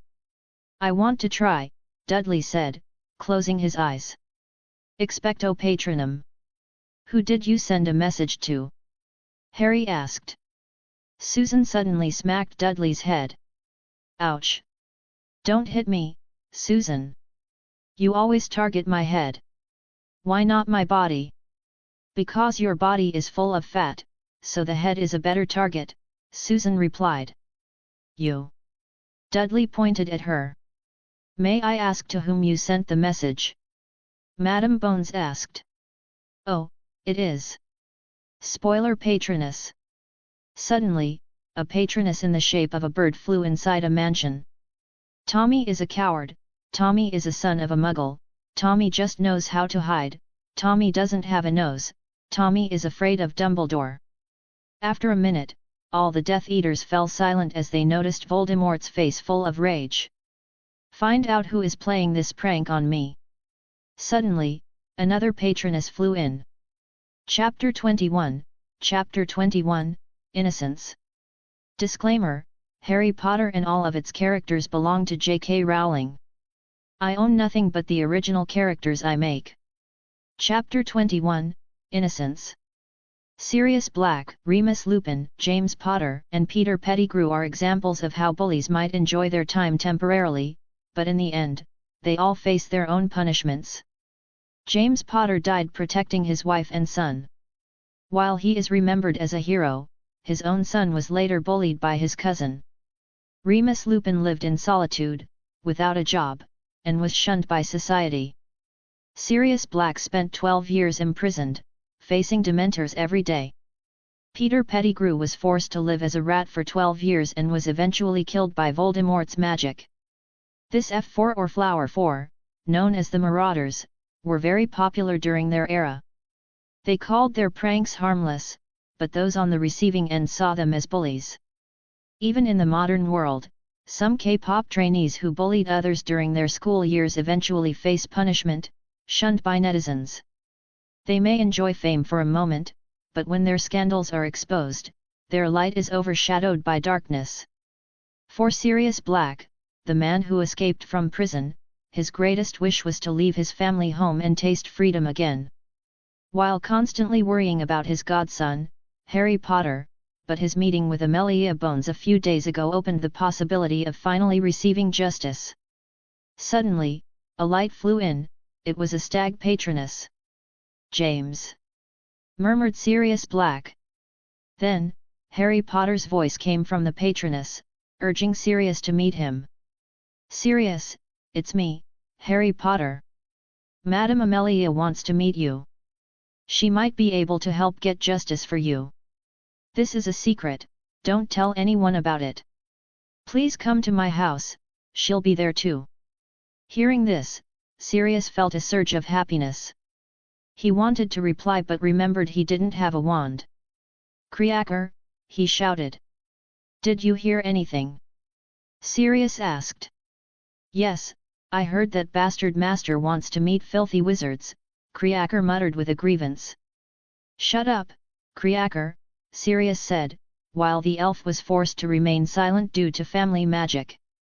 I forbid you from telling anyone that I'm leaving to meet someone. Don't leave this house until I return, and if any other order members come, just tell them I went out, but don't say where I've gone. Yes, Master Bastard, Creaker replied, disgruntled. Back to Potter. Do you think he received the message? Asked Harry. Definitely, replied Dudley. Yeah, if your patroness reached him, then the message was successful, confirmed Amelia. I'm glad, Harry smiled. Do you think he'll reply? Nope, said Dudley with a grin. Why? Asked Harry, confused. Harry, just yesterday you showed us your own memory, Dudley explained. Sirius doesn't have his wand. It was confiscated by the Aurors. Hearing this, not only did Harry frown, but even Amelia Bones showed a puzzled expression. Madam Bones, said Dudley. Yes, Mr. Dursley. Amelia replied, snapping out of her stupor. Have you tried casting Priory Incantatem on Sirius Black's wand? Asked Dudley. Like a sleepy person suddenly being given a pillow, Amelia smiled upon hearing this. Thank you, Mr. Dursley, said Amelia. Dudley wanted to comment further but restrained himself. His job was simply to remind Amelia about Sirius Black and help get justice for him.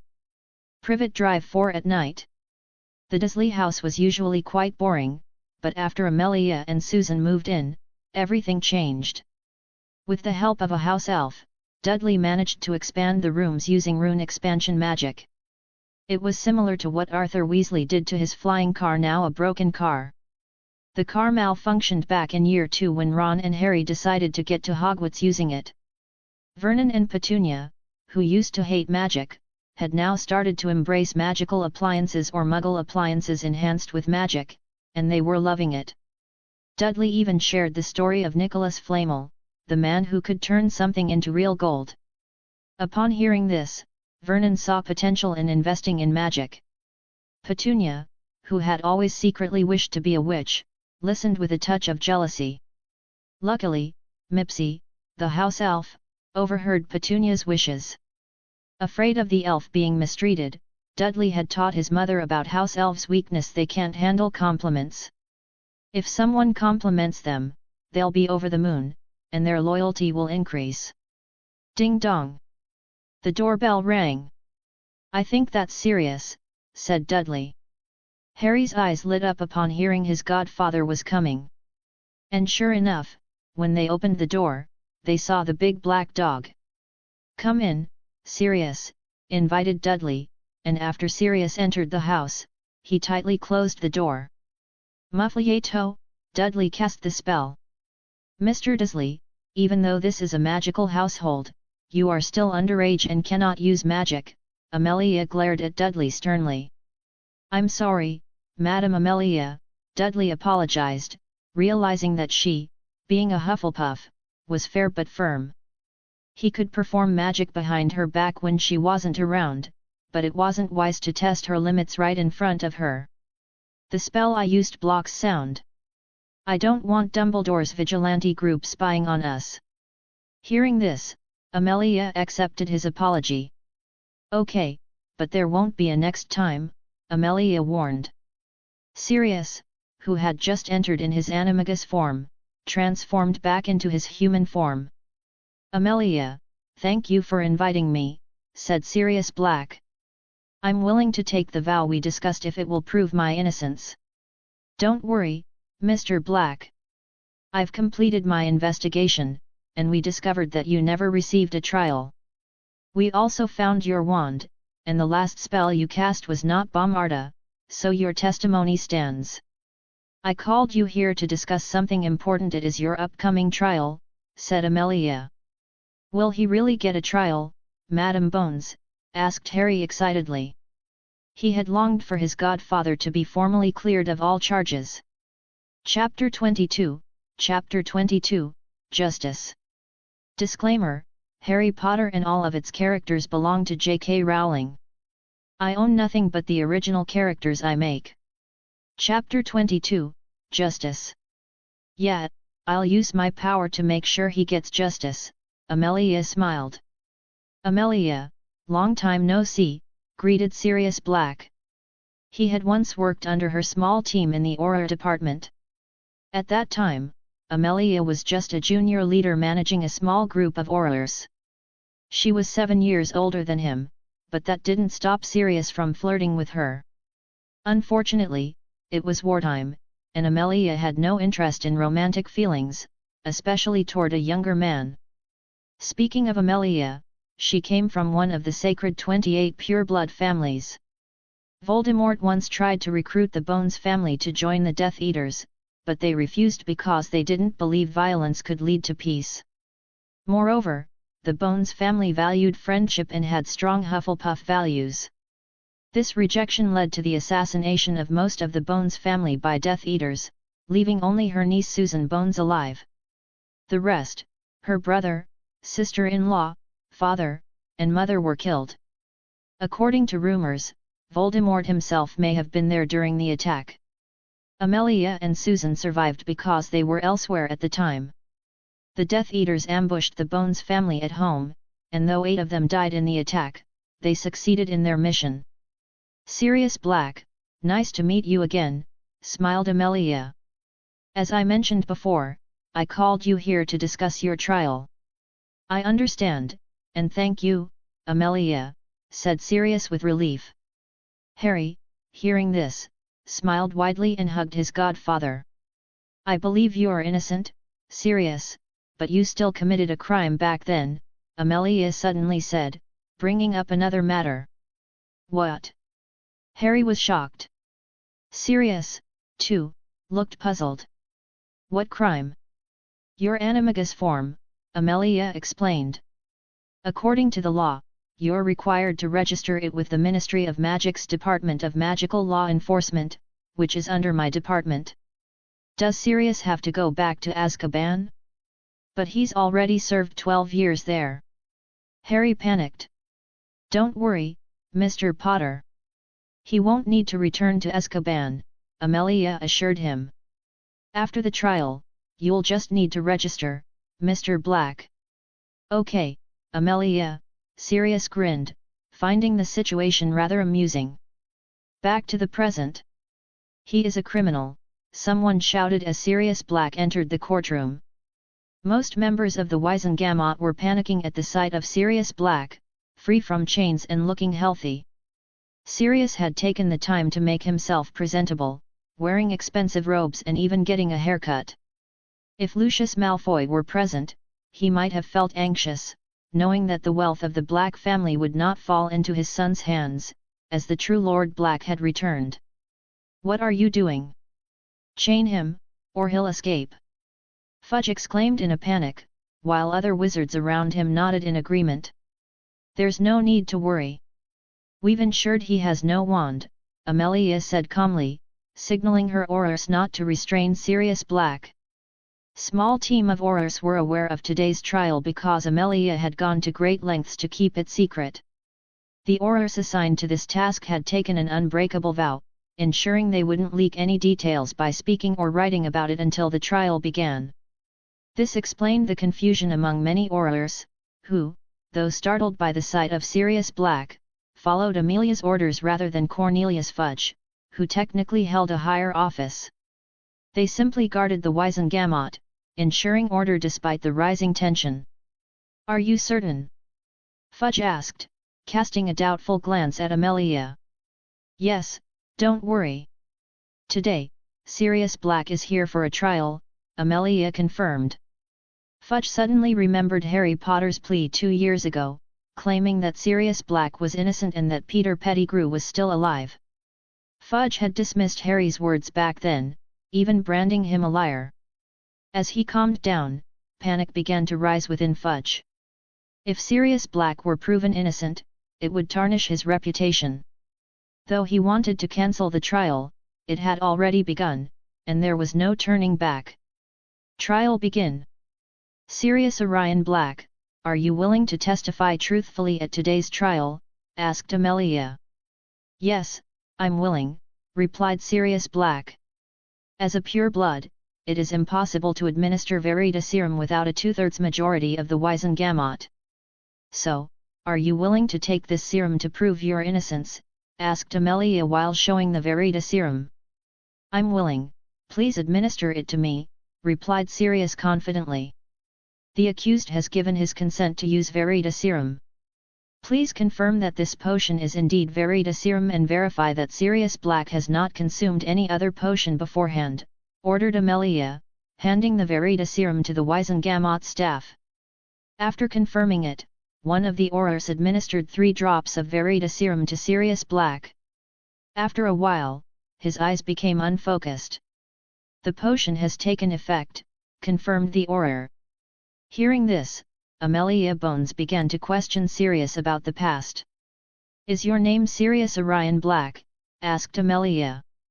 Yes, my name is Sirius Orion Black, answered Sirius. Were you born on November 3, 1959? Asked Amelia again. Yes, answered Sirius Black. The potion has taken effect, and it works well with the accused. The questioning begins now, said Amelia Bones. Are you a Death Eater? Asked Amelia. No, I am not a Death Eater, answered Sirius Black. Are you working under you-know-who? Asked Amelia. No, I am not working under you-know-who or Voldemort. Hearing this, the Wizengamot members became short of breath and slightly panicked. Did you betray James and Lily Potter and give their location to you-know-who? Amelia asked again after the situation had calmed down. No, I would rather die than betray my best friend, Sirius became agitated as he answered this question.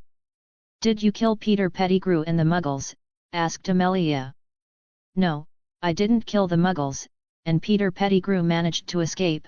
Sirius's face became ferocious when he spoke about Peter. "Can you tell us why you were hunting Peter Pettigrew?" asked Amelia. "It was my fault. I am the reason James died. I killed them." At this point, Sirius's tears began to fall. "I trusted Peter, so I offered to James that to replace me with Peter Pettigrew as secret keeper." Chapter 23, Chapter 23, Release.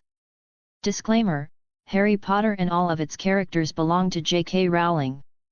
I own nothing but the original characters I make. Chapter 23, Release. "Do you mean the one who betrayed the Potter family was Peter Pettigrew?" asked Amelia.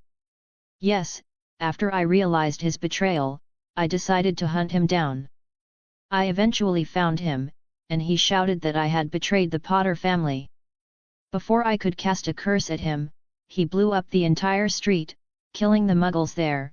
Sirius broke down in tears. Many wizards were shocked, some even gasping in disbelief at his confession. "But according to the reports, he's dead.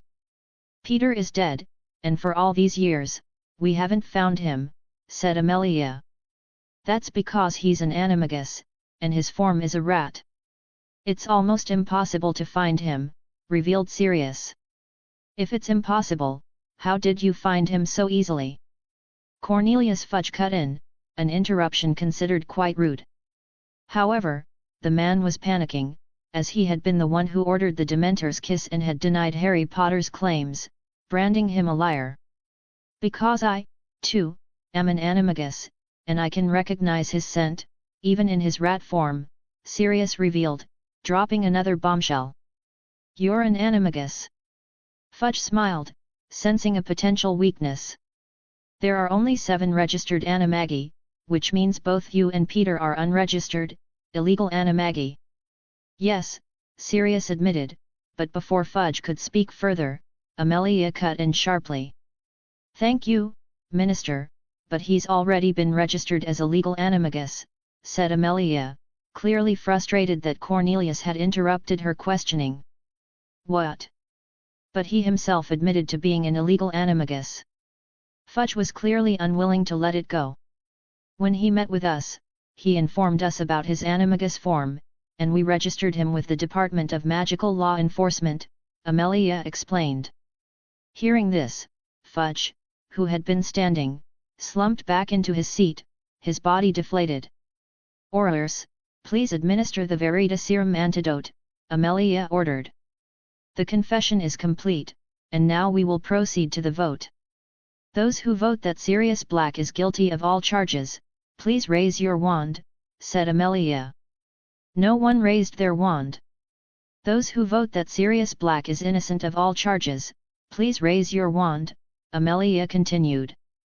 Nearly everyone in the Wizengamot raised their wands, except for the Dark Faction and Fudge, who clearly did not want Sirius to be freed. "Sirius Black, you have been wrongfully imprisoned. The court has decided you will be compensated for 9 years, with 1,000 galleons for each year. As for the other 3 years, it is because you had not registered as an animagus before your imprisonment," announced Amelia. "A warrant for Peter Pettigrew will be issued, and his Order of Merlin will be revoked." Hearing this, those who supported Sirius Black were overjoyed, and even Amelia smiled at him. Harry stood up from his seat and hugged his godfather. "Sirius, you're finally free." "Yeah," Sirius smiled. His torture and imprisonment were finally over, and from this moment on, he was a free man. Sirius then turned to Dudley. "Thank you, young man." "No problem," replied Dudley Dursley. Today's incident may have been a small episode for Dudley, but for the magical community of Britain, it was a bombshell that shook everyone. Journalist reaction. After the court session ended, the journalists immediately got to work, eager to report on the day's events. They were thrilled, as this story was even bigger than the one about Dolores Umbridge. "What do you think about this news?" asked one of the journalists. It's a huge scoop, and it might even threaten some of the shareholders at the Daily Prophet, replied another journalist. Who? The first journalist asked. Mr. Malfoy, the second journalist answered. Before this, he spent a lot of money because they had access to the Black family's wealth, which Draco Malfoy could only claim once he reached the age of majority. The age of 17 is significant because it marks the point at which a young witch or wizard reaches the age of majority. This is considered the legal age of adulthood in the magical world.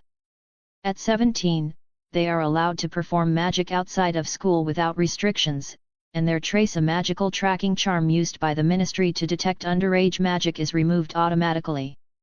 Ministry reaction. Today he was getting slapped not once but twice. The first blow came when he received a notice about Dolores Umbridge's abuse of power. He had tried to save her reputation, but it was too late, thanks to the damning article released by Rita Skeeter. The second blow was the final confirmation of Sirius Black's innocence. The real reason why he rejected Sirius Black innocent is because he didn't want to face the backlash of the magical community. Another reason is because Malfoy had been pocketed money to him. He had received a lot of bribe from Malfoy family. Allowing Sirius to return and inherit the Black family's wealth and title of Lord of the Black House would reduce the wealth of one of his key supporters. Now it was too late. He wanted to cry but no tears come out. Maybe because if someone is so tired they are no tears to drop anymore. Outside Wizengamot. Congratulations, Mr. Black, said Amelia Bones. So, will you come back and work as an Auror? Of course, replied Sirius with a grin. Where do you live right now, Mr. Black? Asked Dudley. Dudley and Sirius weren't as close as Harry and Sirius, mainly because Dudley had never seen him before. But due to the influence of movies and books, Dudley felt a sense of familiarity with Sirius Black. That's why, instead of formally calling him Mr. Black, Dudley always called him Sirius without noticing, before correcting himself to Mr. Black. Oh, don't call me Mr. Black, just call me Sirius or Padfoot, Sirius smiled. Speaking of where I live, do you guys want to come to my house? Sirius invited everyone, Harry, Dudley, Susan and Amelia to his house. Sure, dude, replied Dudley. Sirius then turned to Amelia and Susan. Oh, sure, today we'll celebrate your freedom, said Amelia.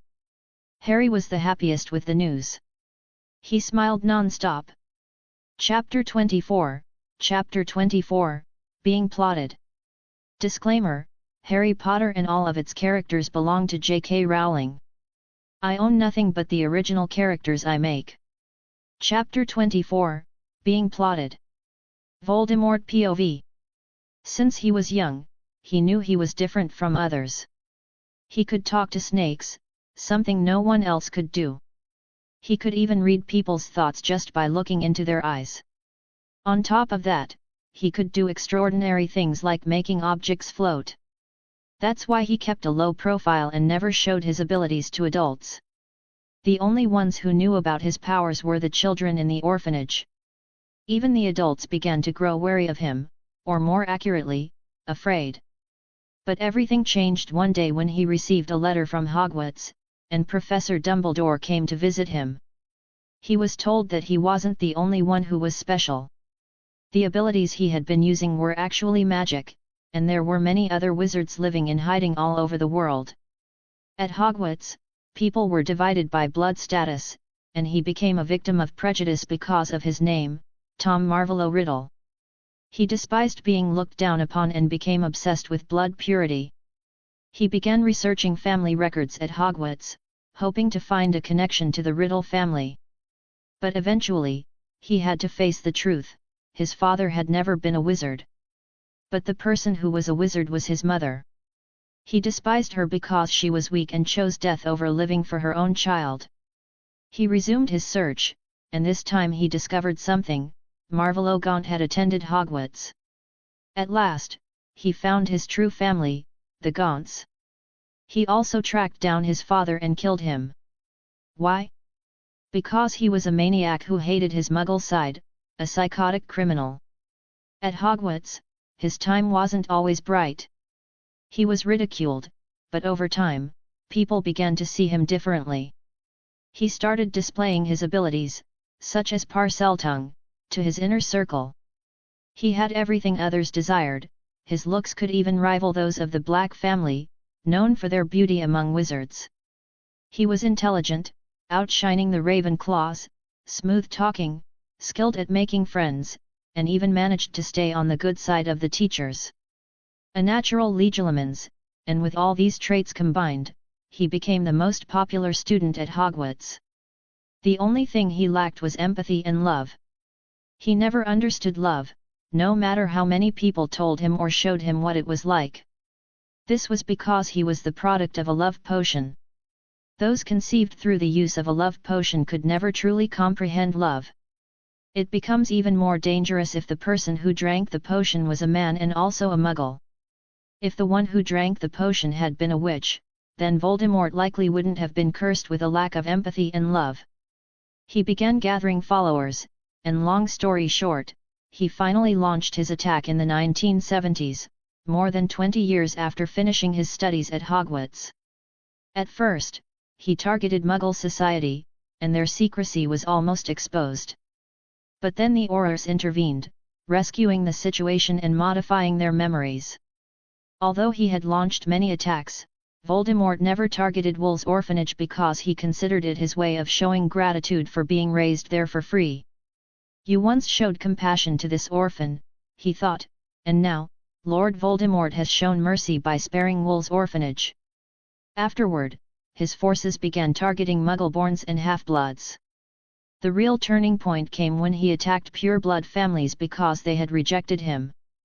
This led to a full-scale war, and they nearly won until one day, Voldemort was defeated by Harry James Potter.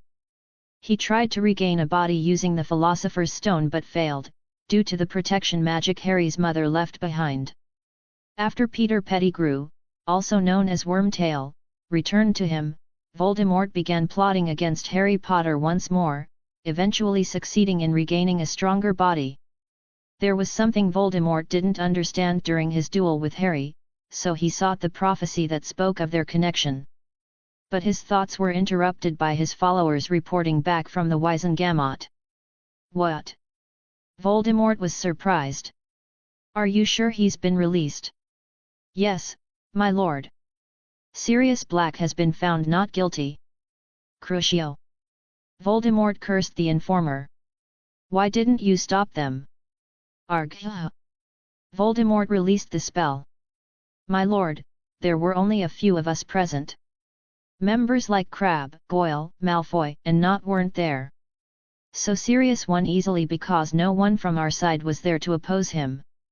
Hearing this, Voldemort grew even angrier and ordered Malfoy to come meet him. Crucio. Voldemort cast the curse as soon as Lucius Malfoy appeared. My lord. I didn't do anything wrong, said Lucius, wincing in pain. Voldemort, enraged, continued torturing him for a minute before stopping, not wanting Lucius to end up insane like the Longbottoms. You didn't do anything wrong? Voldemort asked coldly.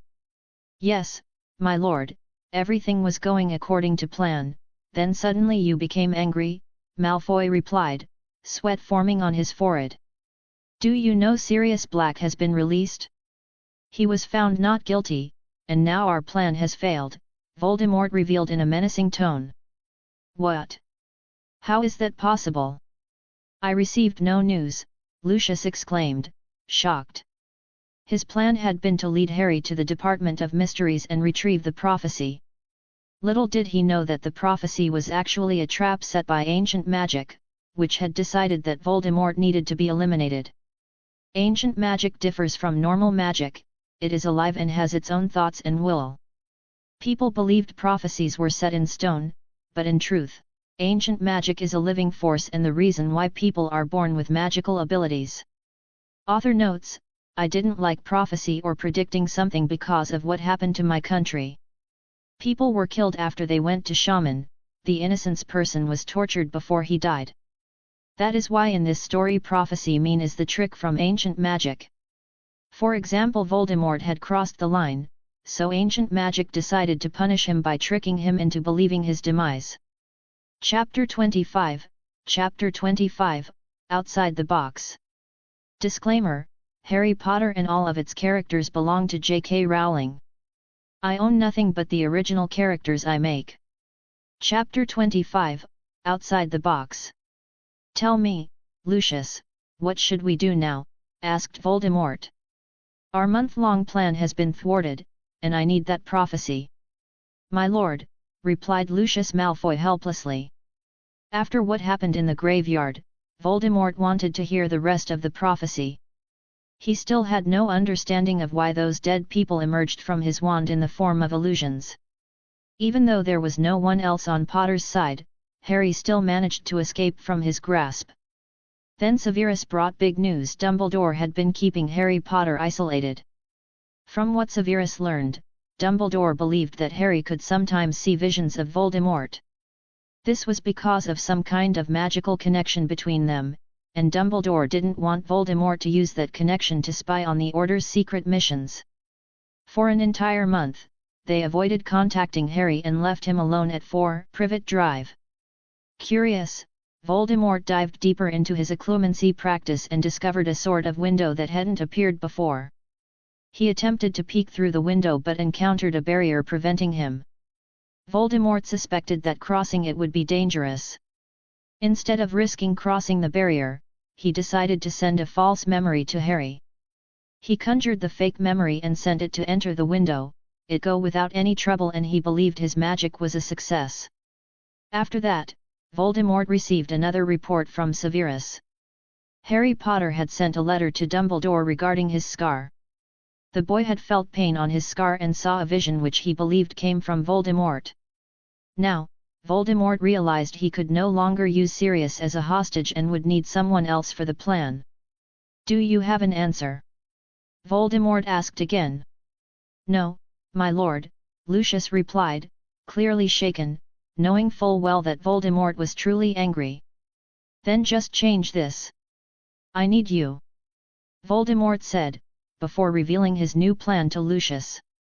Fidelius's charm.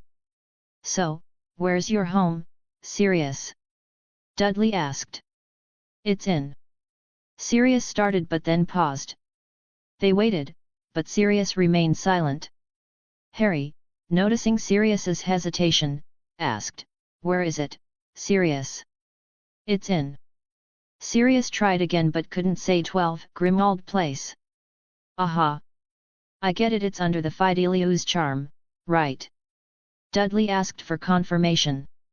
Sirius, looking a bit embarrassed and frustrated, replied, I'm sorry, I forgot the house is under the Fidelius's charm, and Dumbledore is the secret keeper. I don't think Dumbledore will let us visit, Dudley remarked. Why? It's my home.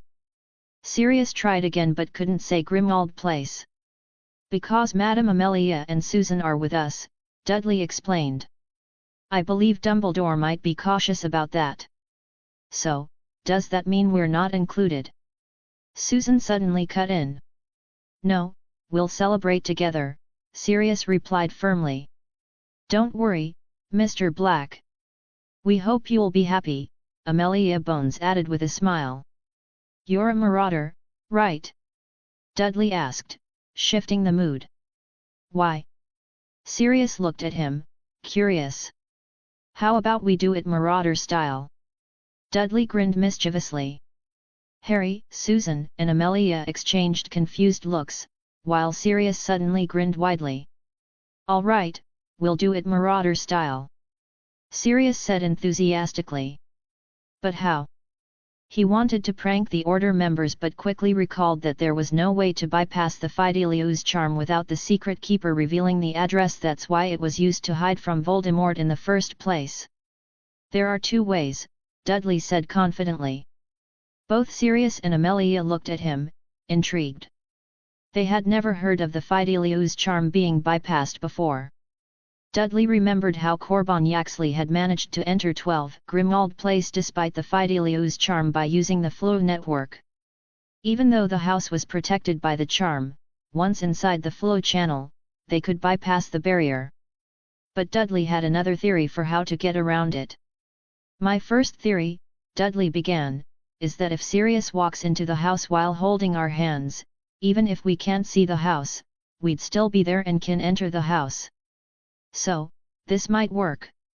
The second theory," Dudley continued, "is to call Creaker and have him apparate us into the house while holding our hands."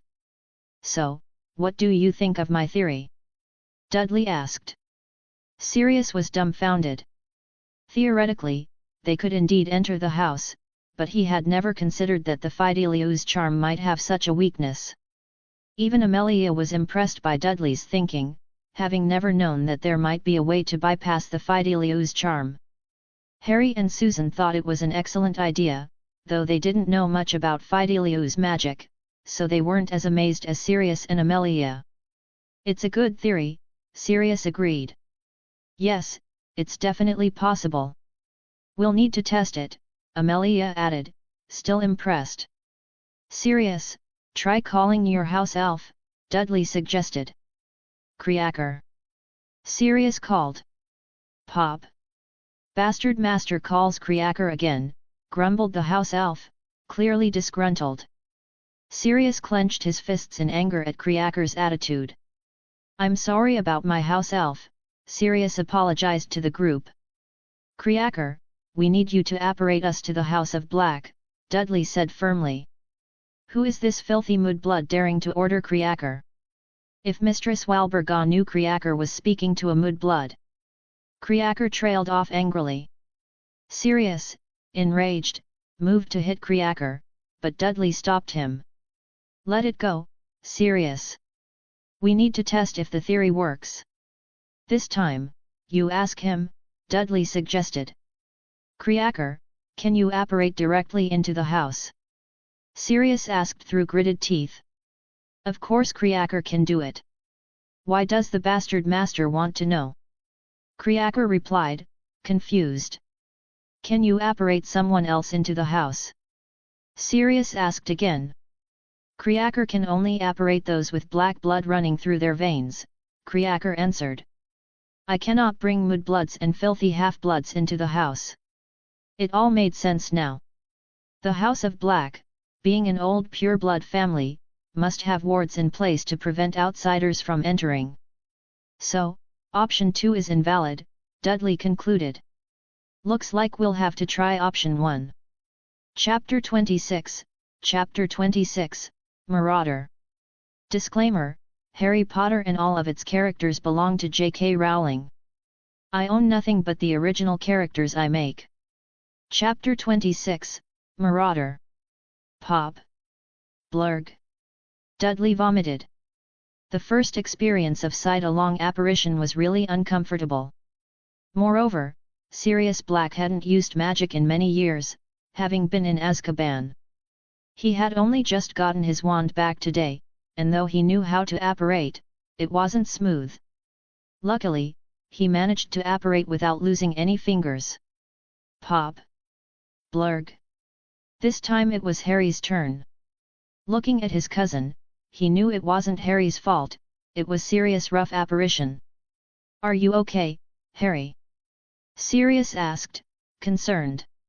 "I'm fine," Harry replied, trying to stand, but his stomach churned again, and he vomited once more. "Sirius, don't side-apparate us again," Dudley warned. Sirius laughed heartily. "Ha ha ha! That bad, hey?" Harry, finally steady, nodded. "Yeah, I think you should reconsider." Before Sirius could reply, another pop echoed. Amelia and Susan had side-apparat together. "Is this the right place, Sirius?" Amelia asked. "Yeah, this is it," he said, pointing forward. "I can't see anything special," Harry remarked. "That's because it's protected by the Fidelius's charm," Sirius explained. "So, what now?" Susan asked. "It's time for a marauder prank," Sirius joked, grinning. "We just need to hold hands and walk in," Dudley added. "Sirius, you should ask Creaker to help." We need to split up so it's easier to enter. Creaker. Sirius called. Pop. What does the bastard master want now? Creaker grumbled. His eyes widened when he saw Harry, Dudley, Susan, and Amelia standing in front of the Black House. Master, don't tell me you plan to bring filthy half-bloods and mudbloods inside the house. Creaker spat angrily. Mistress will be furious. Shut up, Creaker, Sirius commanded sternly. Creaker fell silent, bound by magic. Now, I order you to take Susan and Amelia by the hand and bring them inside, Sirius ordered. Harry, Dudley, hold on to me, Sirius instructed, and they grasped his hand. As they moved forward, Harry panicked. Sirius, there's no road ahead. There's a door here, Harry.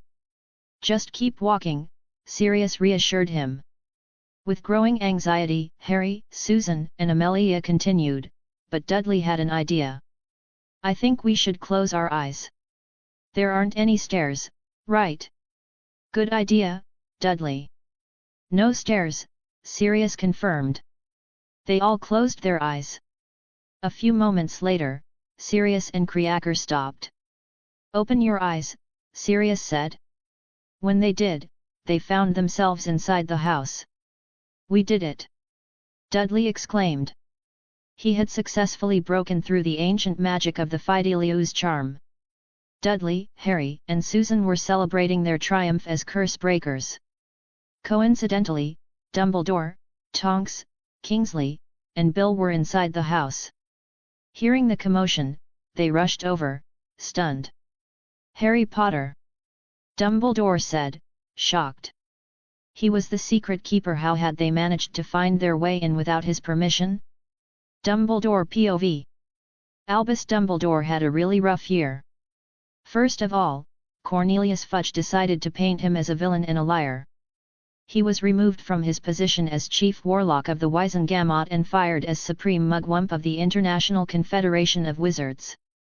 Fudge and Voldemort's supporters portrayed him as a senile old man and a liar. Although many believed him, the majority of wizards still denied his claim about Voldemort's return. One of the reasons for this denial was that they didn't want to live in constant fear. Since delivering Harry Potter to the Dursleys, Dumbledore knew Voldemort wasn't dead, as Severus Snape's dark mark was still present. In 1991, Voldemort returned as a wraith, and since then, Dumbledore had been preparing to defeat him. He asked every professor at Hogwarts whether Harry showed any extraordinary abilities, but found nothing unique that Voldemort wouldn't already know. Thus, he concluded that the power Voldemort lacked, and couldn't understand, was love, specifically, the love that had previously protected Harry from Voldemort's attacks. But then he received a news that Harry was attacked by Dementors. Dumbledore, panicked, rushed to Privet Drive to check on him, only to be surprised by the presence of Madame Bones. This morning he once again being surprised by the news of Sirius Black. Dumbledore learned that Sirius Black had been cleared of all charges, so he hurried to Grimmauld Place. However, another surprise awaited him: unexpected guests. As they sat to discuss the future, Amelia Bones questioned Dumbledore. So, Professor Dumbledore, is this your group of vigilantes? She asked coldly, with a hint of malice. Dudley could only shake his head, confused about why Amelia seemed so angry with Dumbledore. He has returned, Amelia, replied Dumbledore solemnly. Amelia's voice rose. We believe in you, Dumbledore, but when my family was attacked, where were you? Amelia. Dumbledore began, but she cut him off. Madame Bones, she corrected, coldly. Show respect, Professor Dumbledore. I am the head of the Department of Magical Law Enforcement. I am truly sorry about your brother and parents, Dumbledore replied gently, acknowledging her pain. The McKinnon family, my parents, they all believed in you. But when they needed you most, you weren't there. Her voice chilled the room. Even Susan was visibly uncomfortable, witnessing her aunt's fury directed at Dumbledore. Amelia continued, her voice piercing the silence. While my parents fought, you only gave orders. When Voldemort attacked, you formed a vigilante group instead of joining the fight yourself. Why didn't you stand with us? Dumbledore, his tone heavy with regret, answered, I did join the fight, Amelia. But they attacked when I wasn't present. It was true, Dumbledore was often too busy during the raids. Though he could have operated to join battles, he frequently held back except in high-profile locations, like the Ministry of Magic, where he would intervene. In his heart, he doubted his own abilities and haunted by the fear of his sister's death by the killing curse. Amelia's accusation was not baseless. Dumbledore rarely joined the front lines. It was his small, brave group of Vigilantes Order members who faced the Death Eaters in battle. One of the reasons for his hesitation was fear.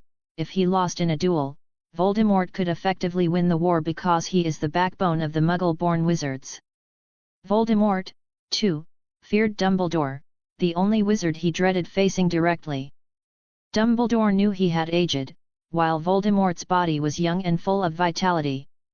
It wasn't impossible for him to lose in a duel.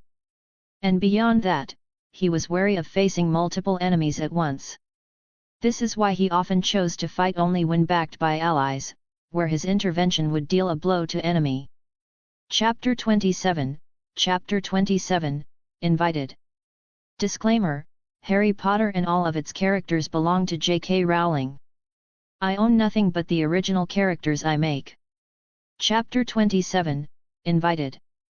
Although Amelia was angry with Dumbledore, she knew it wasn't entirely his fault but rather Voldemort. Still, she couldn't shake the feeling of dissatisfaction toward the strongest white wizard because he had been slow to organize resistance against Voldemort and Death Eater. When Voldemort's reign of terror began, many wizards looked up to Dumbledore, knowing he was the most powerful wizard capable of challenging Voldemort. However, he didn't immediately form the Order of the Phoenix or initiate plans to track Voldemort down. Even during Grindelwald's era, Dumbledore delayed confronting him until the war reached Britain. Because of this delay, many people perished, including Amelia's family, who were among the earliest to fight against Voldemort. Now, seeing this group that Dumbledore had formed earlier in this second war, part of her felt relieved. She had lashed out at him after being reminded of her family's death upon seeing him in Grimmauld Place. The deaths of the Mackinnon family weren't Dumbledore's fault but rather Peter Pettigrew, as he had betrayed the other members of the Order of the Phoenix. Dumbledore did come to help when members of his group were attacked, but for those who didn't join the Order, he didn't intervene unless the location was significant, such as the Ministry of Magic, or if a group of Aurors approached him for assistance. Only then would he offer his help. Amelia were invited. After Amelia lost control for 15 minutes while venting at Dumbledore, she eventually regained her composure. I'm sorry, Professor Dumbledore, said Amelia.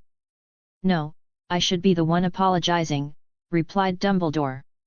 No, Professor, it wasn't your fault that my family was killed, said Amelia. It's true that Voldemort killed your family, but I was the one who was late to form a group to fight him, Dumbledore acknowledged. This time, I don't want to be late, which is why I formed a resistance group early. I'm glad you recognize your mistake, Professor Dumbledore. I'm sorry that instead of people joining you, they painted you as a villain and a senile old man, replied Amelia. Thank you, Amelia, Dumbledore said, then invited her, why don't you join us as another member of the Order of the Phoenix? Amelia was stunned, and after a minute, she responded, I'm sorry, Professor Dumbledore. I can't join your group, but I can share anything useful from my department about you-know-who. Hearing this, Dumbledore felt a twinge of regret due to her rejection but was soon relieved by her offer. That's great. I'll gladly accept any news or information from you, Amelia, said Dumbledore. The method to break in. Afterward, Dumbledore began questioning how Sirius Black managed to bring them to the Grimmauld Place, despite the place being protected by a Fidelius charm. Sirius's answer left the 100-year-old wizard feeling out of his mind. No one had ever broken the Fidelius charm, yet they managed to bypass it simply by holding hands. Even other members, like Nymphadora Tonks, were surprised by such a simple explanation. "Isn't it simple, Professor? When I first heard about the Fidelius charm, I developed a few theories on how to break it," said Dudley. "It's true, there were several unanswered questions, like why Lily didn't cast the charm on their house and make herself the secret keeper. Instead, she followed James Potter's instructions and made Sirius Black the secret keeper, putting him at risk." "Yes, that's correct, Mr. Dursley," replied Dumbledore, looking intently at him. But then, Dumbledore's eyes widened in surprise as he suddenly noticed Harry Potter was there. Perhaps it was due to his age or the shock of their ability to break the Fidelius charm, but he seemed to forget that he was trying to keep his distance from Harry. His goal was to prevent Voldemort from using Harry to uncover the secrets of the Order of the Phoenix. Dumbledore abruptly stood up and prepared to leave. "I'm sorry, I need to go somewhere and Sirius, congratulations on your freedom," said Dumbledore. But before he could leave, Harry called out to him, wanting to ask something. However, Dumbledore ignored him. Everyone was shocked that Harry Potter, the Golden Boy, was being dismissed by the headmaster. "Can you believe it? The defeater of the Dark Lord being ignored?" "Harry, I think Professor Dumbledore is really busy," comforted Sirius, equally surprised by Dumbledore's behavior. Dudley, on the other hand, knew the real reason why Harry was being ignored but chose to keep it to himself, not wanting to upset Harry. After meeting, while they were celebrating Sirius Black's freedom, Dudley stood in a corner, observing the event. "Congratulations, host, for discovering the Black Ancestral House. Level up. Reward, 1 talent point." Dudley was shocked by the notification. He quickly opened his status and found that all his magical abilities such as spells, core, room of requirement, dark arts, and stealth were already maximized. Confused, he asked the system, "System, I received a reward, but how should I use this talent point when all my magic is already upgraded?" Host can use the talent point to improve stats or magic. For example, host can increase proficiency with Lumos. With enough talent, host could even use Lumos wandlessly. "Really?" Dudley said, intrigued. He then used his talent point on Lumos. "Congratulations, host! Lumos can now be cast without a wand." "Lumos," Dudley muttered, and his finger lit up, even brighter than before, thanks to the enhanced talent point. "It works," Dudley said with a satisfied grin. "Congratulations on performing wandless magic for the first time. Intelligence increased by 1. Seeing this, Dudley smiled, thinking, now I get why people dream about having a gaming status. It's basically a cheat. "System, is there a limit to talent points?" Dudley asked. "No, host." "Good. Now, how do I grind to level up?" he inquired.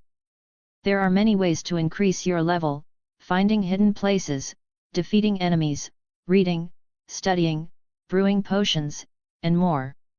This is basically cheating, Dudley thought with amusement. Even in Hogwarts Legacy, you need to complete quests to get rewards. Chapter 28, Chapter 28, Horcrux. Disclaimer: Harry Potter and all of its characters belong to J.K. Rowling. I own nothing but the original characters I make. Chapter 28, Horcrux. For many wizards, it takes years of practice to achieve the level of mastery required for wandless magic, and only a selected few people like Dumbledore, Voldemort, and Grindelwald are known to have accomplished it. But for Dudley to perform wandless magic by consuming just 1 talent point was unbelievable. "System, does this mean I can now perform other spells wandlessly?" Dudley asked. "Correct, host. Since you have successfully cast magic using your hands before, it will now be easier to perform wandless magic. However, practice is still required. It is advisable to use a wand, as magic cast through a wand is generally stronger than wandless magic. So, you're saying my chakra pathways, I mean my magic pathways were blocked before? And now, because of Lumos, they've been cleared? Dudley inquired.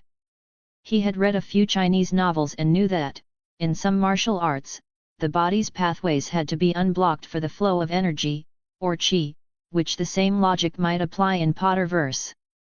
Correct. Previously, your magic pathways were blocked, but now they are clear, allowing you to cast magic wandlessly. Dude. Does that mean I don't need talent points anymore to perform wandless magic? Dudley pressed further. Talent points still play a role. They enhance the potency and proficiency of your magic. Lumos is a simple spell with no other upgrade, which is why it doesn't appear in talent trees like in Hogwarts Legacy. Spells like Revelio, however, can be upgraded with multiple stages. So the upgrade for Lumos is Wandless Lumos. If host upgrade another spell, it might create another effect of magic or create a new magic using the same spell. Hearing this, Dudley grinned. He had learned something valuable about his gamer system. In Hogwarts Legacy, even Avada Kedavra could be upgraded to target multiple enemies at once. He could only imagine how powerful Sectum Semprum might become if it were taken to the next level. How about Fiend Fire or Protego Diabolica? Still, Dudley decided to set aside magic upgrades for now. He needed to focus on his current objective, it is finding something hidden in the Black Manor, all before the celebration of Sirius Black's freedom came to an end. Mage Sight activate. Gamer mode activate, said Dudley. Suddenly, Dudley felt his surroundings shift into both third-person and first-person perspectives. He couldn't quite describe the feeling, it was like playing a game with a controller, yet also being fully immersed in it himself. Dudley didn't linger for long, quickly focusing on his objective. His mage sight scanned the area, detecting something floating nearby. As a veteran gamer, he knew this indicated a whisper of magic, but what he saw was far more sinister. It was darker, filled with a malicious energy he could sense. It wasn't ancient magic, something far more evil was at play. He moved closer and finally spotted it, the locket. Congratulations! You've found one of the 7 Horcruxes. Congratulations! You've discovered Salazar Slytherin's locket. Item: a Horcrux is the darkest form of magic ever created, requiring murder and sacrifice. Level up. Mental increased by 2. Gamer mode deactivate, ordered Dudley mentally. Finally, 1 Horcrux down, he muttered. Can I just cast Avada Kedavra on this locket? Calculating. Invalid magic. The Horcrux does not contain a soul, the killing curse would not destroy the locket. What? Dudley was stunned. I thought Horcruxes were made by splitting souls? Why is this different? Searching. No magic exists that splits, extracts, or bonds souls. Am I in an alternate universe version of Harry Potter? Dudley asked, in disbelief. Searching. Confirmed. This is the book version. Dudley's head throbbed as his 7 years of knowledge from the books felt suddenly irrelevant. There were so many things the books didn't explain, for example how to create magical portraits, and now this. Even with his 7 years of book knowledge, reality was proving to be different. Frustrated, Dudley was about to continue venting when Pop Creaker apparat in front of him, eyes burning with anger at the sight of Salazar Slytherin's locket. Thief! You filthy thief! Creaker snarled, lunging at Dudley. Regulus Acturus Black and Creaker. Incarcerus, Dudley pointed his wand at Creaker.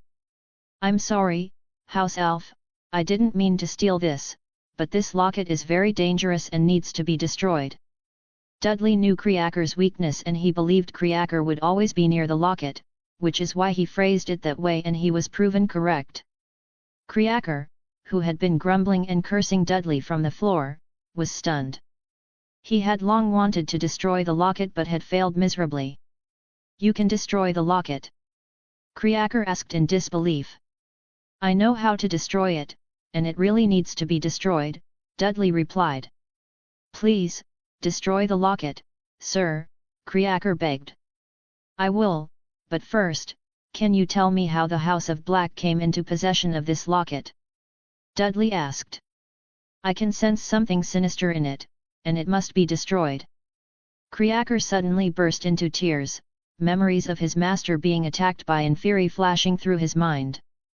Go, Creaker, don't tell my family, especially my mother, about what happened here, Regulus had ordered as the Inferi dragged him into the lake. The poor house elf recalled his past. Where is Regulus, Creaker? His mistress, Walburga, had been unable to accept Regulus's death. But due to Regulus's final order, Creaker was bound by family magic and couldn't reveal the truth about his beloved master's death. Among the Black family, Regulus had been the only one who treated Creaker with kindness. While others regarded him as trash, only Regulus would say things like, "Thank you, Creaker." That's why Regulus was Creaker's most beloved master. Finally, Creaker had someone to whom he could tell the truth about his master's passing. Sir, it was like this. Creaker began, speaking politely, a stark contrast to his usual grumbling. He then recounted the whole story of Regulus Black. Dudley listened patiently, even as Creaker wept between sentences. Though Dudley already knew the story, he felt it was better to let the grieving house elf share his burden.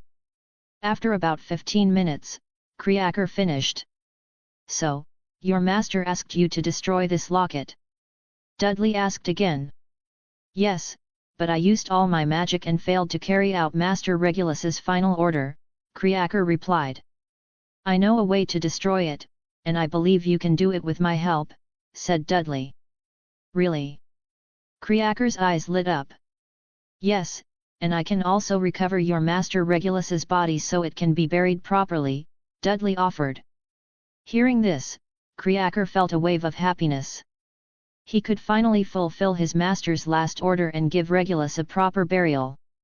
Little did Creaker know, this event would make him the most loyal servant to Dudley. Chapter 29, Metamorphmagus. Disclaimer: Harry Potter and all of its characters belong to J.K. Rowling. I own nothing but the original characters I make. Chapter 29, Metamorphmagus. Master, when will you destroy the locket? Creaker asked, his tone having shifted from calling Dudley Mudblood to Sir and now Master. I need certain ingredients to destroy it, replied Dudley. Master, let me find the ingredients for you, Creaker offered. Sure, I need basilisk venom, said Dudley. But that creature has been extinct, and no one breeds it anymore, replied Creaker. Don't worry, there's a basilisk corpse at Hogwarts, revealed Dudley. How? Creaker said in disbelief. My cousin, Harry Potter, killed it during his second year, Dudley smiled. Creaker's wide eyes grew even wider with shock. You must be surprised, right, Creaker? Yes, I didn't know that a student could defeat a basilisk, Creaker exclaimed. Ha ha ha, that's why he's the boy who lived, Dudley laughed. First the Dark Lord, then a basilisk. Dudley suddenly became curious and decided to ask Creaker if he knew the true nature of the locket.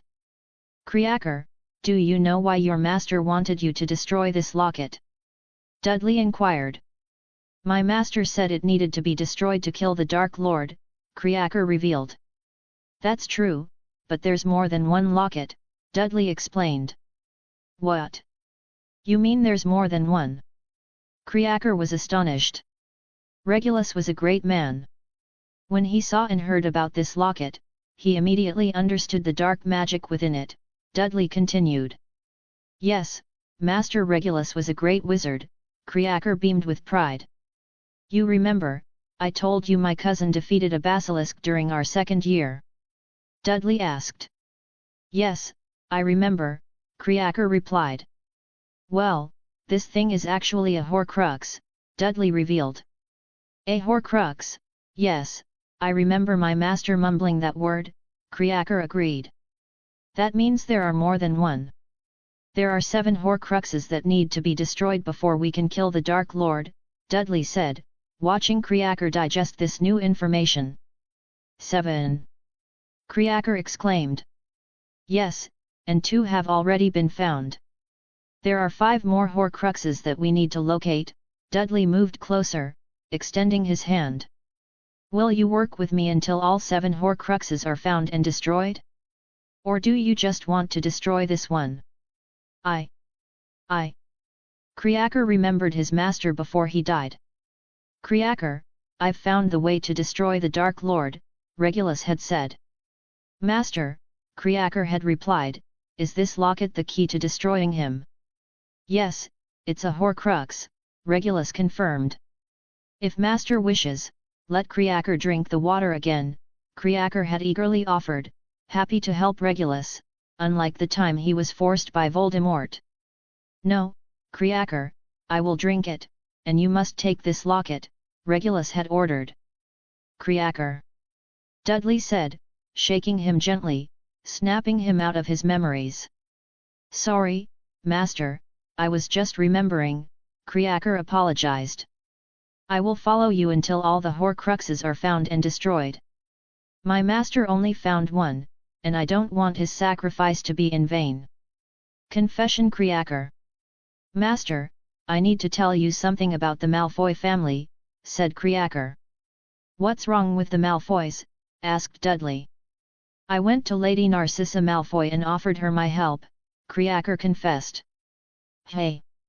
Dudley snapped, shocked by the revelation. Why would you do that? It was because of Master Sirius. He. Kreaker began, but Dudley cut him off before he could finish. All right, I understand. So, what did you offer her? Dudley asked. They are targeting Harry Potter, and they also asked me to spy on the Order's meetings. But I couldn't pass any information to them because Master Sirius prevented me from overhearing or being near the meetings in this house, explained Kreaker. Okay, Dudley responded. What do they want with Harry Potter? They want to lure him into the Department of Mysteries, and they asked me to be on standby, said Kreaker. Hey, does Sirius know about this? Dudley asked, an obvious question. No, because he never asked about what Kreaker was doing, replied Kreaker. Do you still have any connection to Lady Malfoy? I mean, a magical connection with her, asked Dudley. No, after she married Lucius Malfoy, all magical connections were severed, Kreaker revealed. Good to know. That woman no longer has any authority over you, said Dudley. Metamorphmagus. The celebration went well, and Dudley gained a trusted ally. Sirius invited them again to his house, this time including Dudley's parents, and he planned to ask the secret keeper, Dumbledore, for the house address. That night, Dudley opened his briefcase and planned to exercise because of his large, overly fat body. So he seized the opportunity using the space inside the briefcase and he went for a jog, continuing his exercise routine in the morning and night. Dudley was determined to get fit before his 5th year began. There were many things that might happen during this year, like the Department of Mysteries. Even worse, due to the ripple effect of his transmigration, his knowledge from the books had become less reliable. The one thing he did know was that he needed to find the ring before Dumbledore could be trapped and poisoned by it in his 6th year. After completing the well-known routine of 100 push-ups, 100 squats, and a 10 km run, Dudley suddenly remembered a feature he hadn't used before. Activate gamer mode, Dudley commanded. He then browsed through his gamer status, trying to adjust something. Finally, I found it. Dudley's eyes widened as he saw the option to edit his character. Didn't the system upgrade its function from edit character to metamorphmagus? So, Dudley began experimenting, trying to remove the excess weight from his body.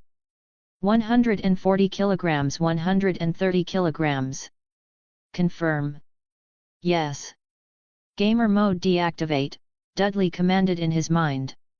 After that, he went to his closet, searching for something. Soon, he found what he was looking for: a full-body mirror and a weight scale. He placed the scale on the floor and stepped on it. The needle showed that his weight had decreased from 140 kilograms to 130 kilograms. It works! Dudley wanted to cry. This is what everyone dreamed of. If women had this edit character feature, they would be ecstatic, since they generally care more about their weight than others. System: if I edit my body using character edit, will the changes wear off or lose effectiveness? Dudley asked.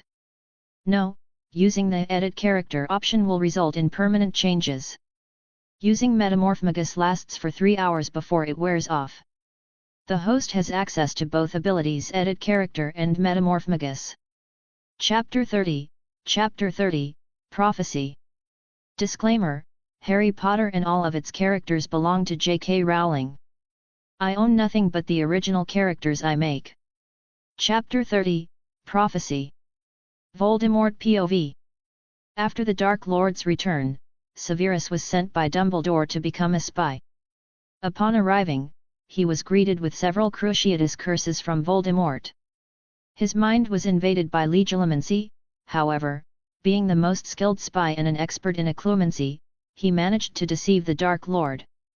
Like many other Death Eaters who betrayed Voldemort after his downfall, he was eventually forgiven. But then, Voldemort became furious upon learning that his most loyal follower had been killed by Cornelius Fudge. What? Barty has been killed? Voldemort shouted.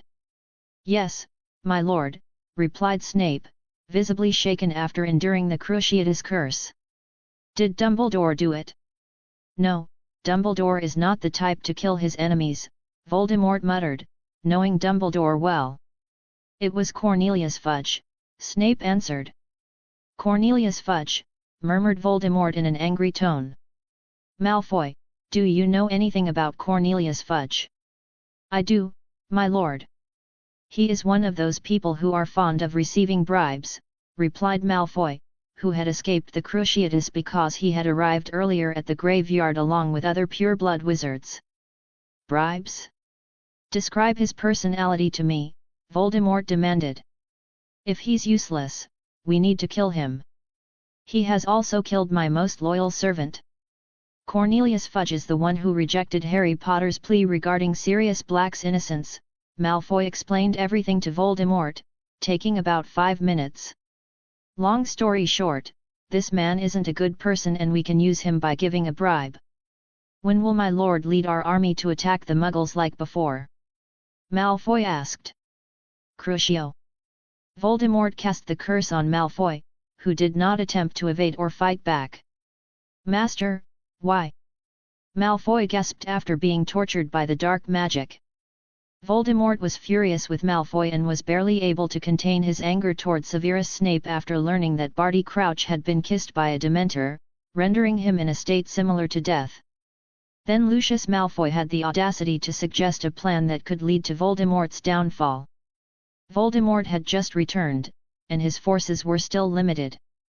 Do you know how many followers we have? Fewer than 10 wizards, and others are in Azkaban, Voldemort explained.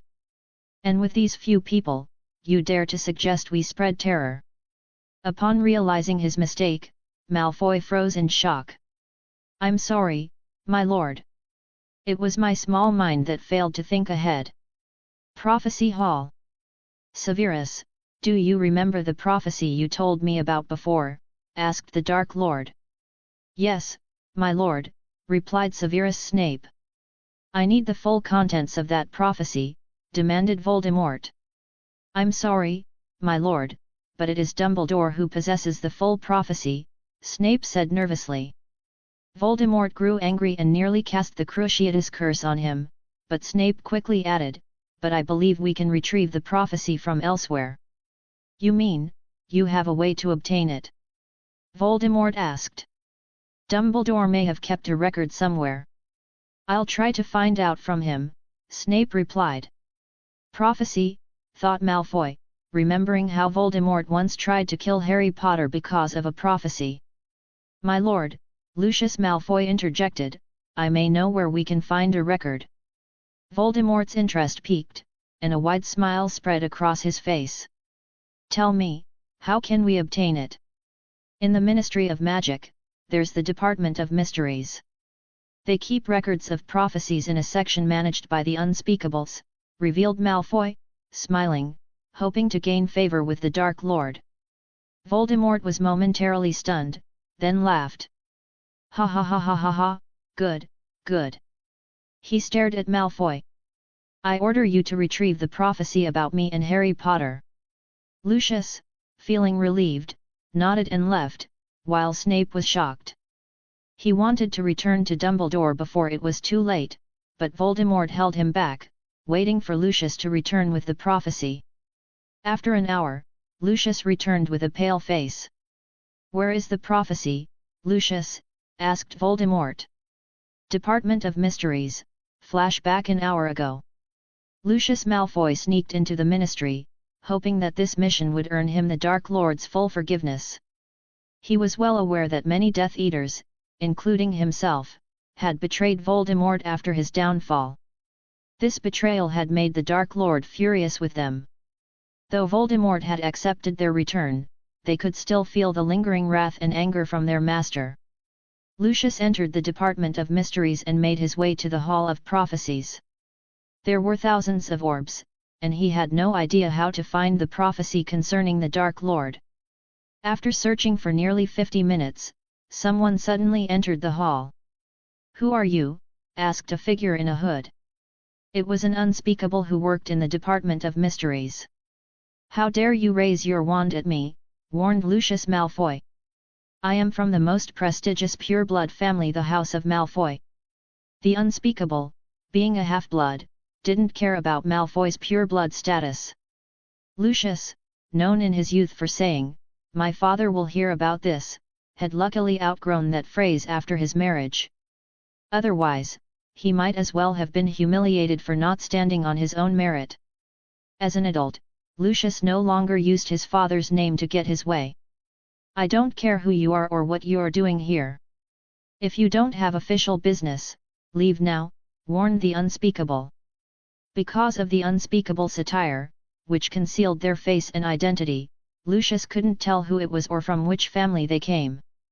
"I'm here searching for my prophecy," Malfoy lied. "I've seen you wandering around for more than 50 minutes. "It's impossible you haven't found it yet," replied the unspeakable. "There are too many orbs here," Malfoy tried to explain. "This hall is enchanted. If someone mentioned in a prophecy comes searching for it, the orb will guide them.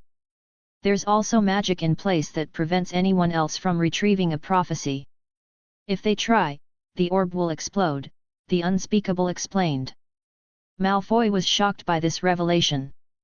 He hadn't known about these protections and suddenly feared the Dark Lord's wrath if he failed his mission. Chapter 31, Chapter 31, Nobles. Disclaimer: Harry Potter and all of its characters belong to J.K. Rowling. I own nothing but the original characters I make. Chapter 31, Nobles. "Thank you for coming, Mr. Dursley and Mr. Granger," said Sirius Black.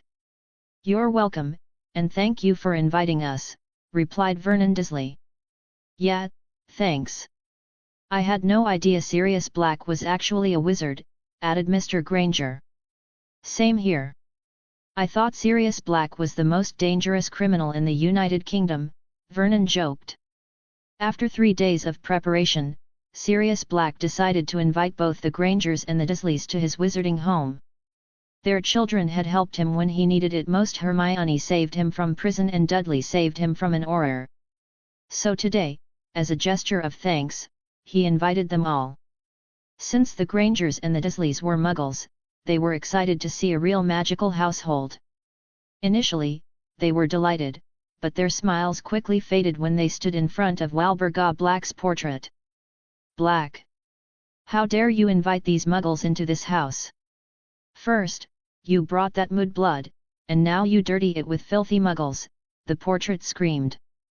Vernon Dursley, Petunia Dursley, Wendell Granger and Monica Granger were all shocked by the insults hurled at them by the portrait. Even Susan Bones, who came from a pure-blood family, was stunned by the level of cursing. Hermione looked both pale and furious. I'm sorry. That was my late mother. I forgot to close the curtain, Sirius apologized, pulling the curtain closed and casting a spell. However, some noise still seeped through. Just then, Dudley raised his wand and cast Muffliato, a spell originally created by Severus Snape. It worked. The noise was completely muffled. Sirius looked at Dudley, impressed. Where did you learn that spell? Sirius asked, curious. Dudley smiled and tucked his wand back into the holster. Trade secret, he replied.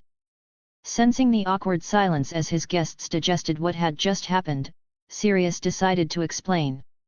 My mother was a pure-blood witch who believed that those born without magic were inferior to those who were, Sirius explained. Pure-blood vs Muggleborn. Because of the confusion, Sirius Black decided to explain the truth. However, before he could speak, Dudley interrupted. Sirius, let me handle it, Dudley said, placing a hand over Sirius' mouth. Mum, Dad, Mr. and Mrs. Granger, the truth is, we wizards still live by a class system. Class system? You mean like nobles and peasants? Mr. Granger asked. Yeah, something like that, but a bit different, Dudley sighed. We have pure-bloods, half-bloods, and Muggle-born wizards.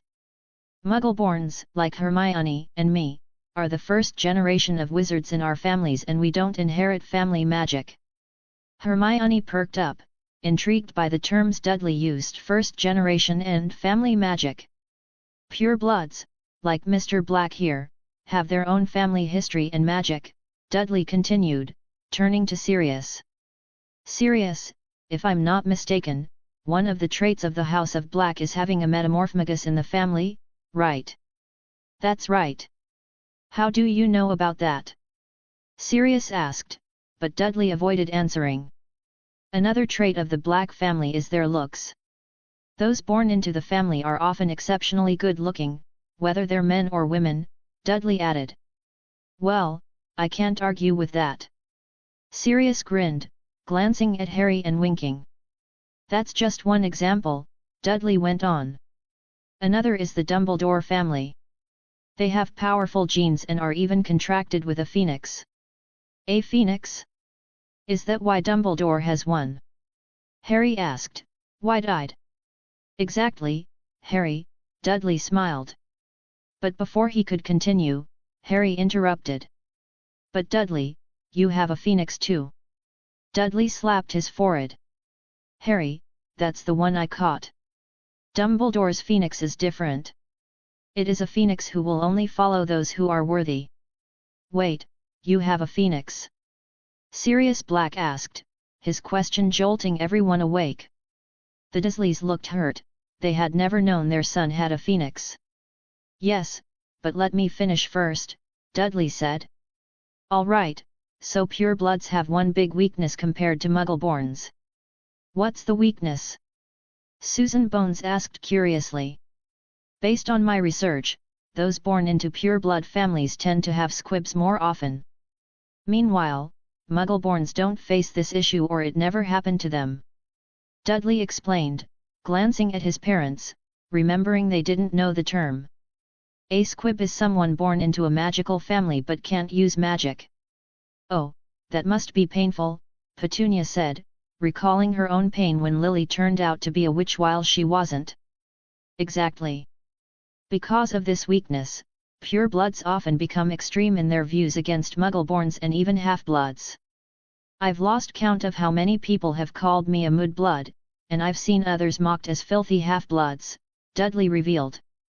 Wait, you've been mocked like that too? Hermione asked, concerned. Before Dudley could answer, Vernon interjected angrily. How dare they? Dudley, what did you do to the boy who called you that derogatory name? I sent him to the infirmary and almost got expelled last year, Dudley admitted. What? The Dursleys were shocked, while Hermione and Harry finally realized why Dudley had been so outraged last year. It had gone viral because he attacked Professor Snape. Don't worry, Mum. Thanks to my cousin Harry Potter, I managed to avoid being expelled, said Dudley. We also always dueled each other, but Dumbledore didn't even kick us out, Sirius Black cut in. Our circumstances are different.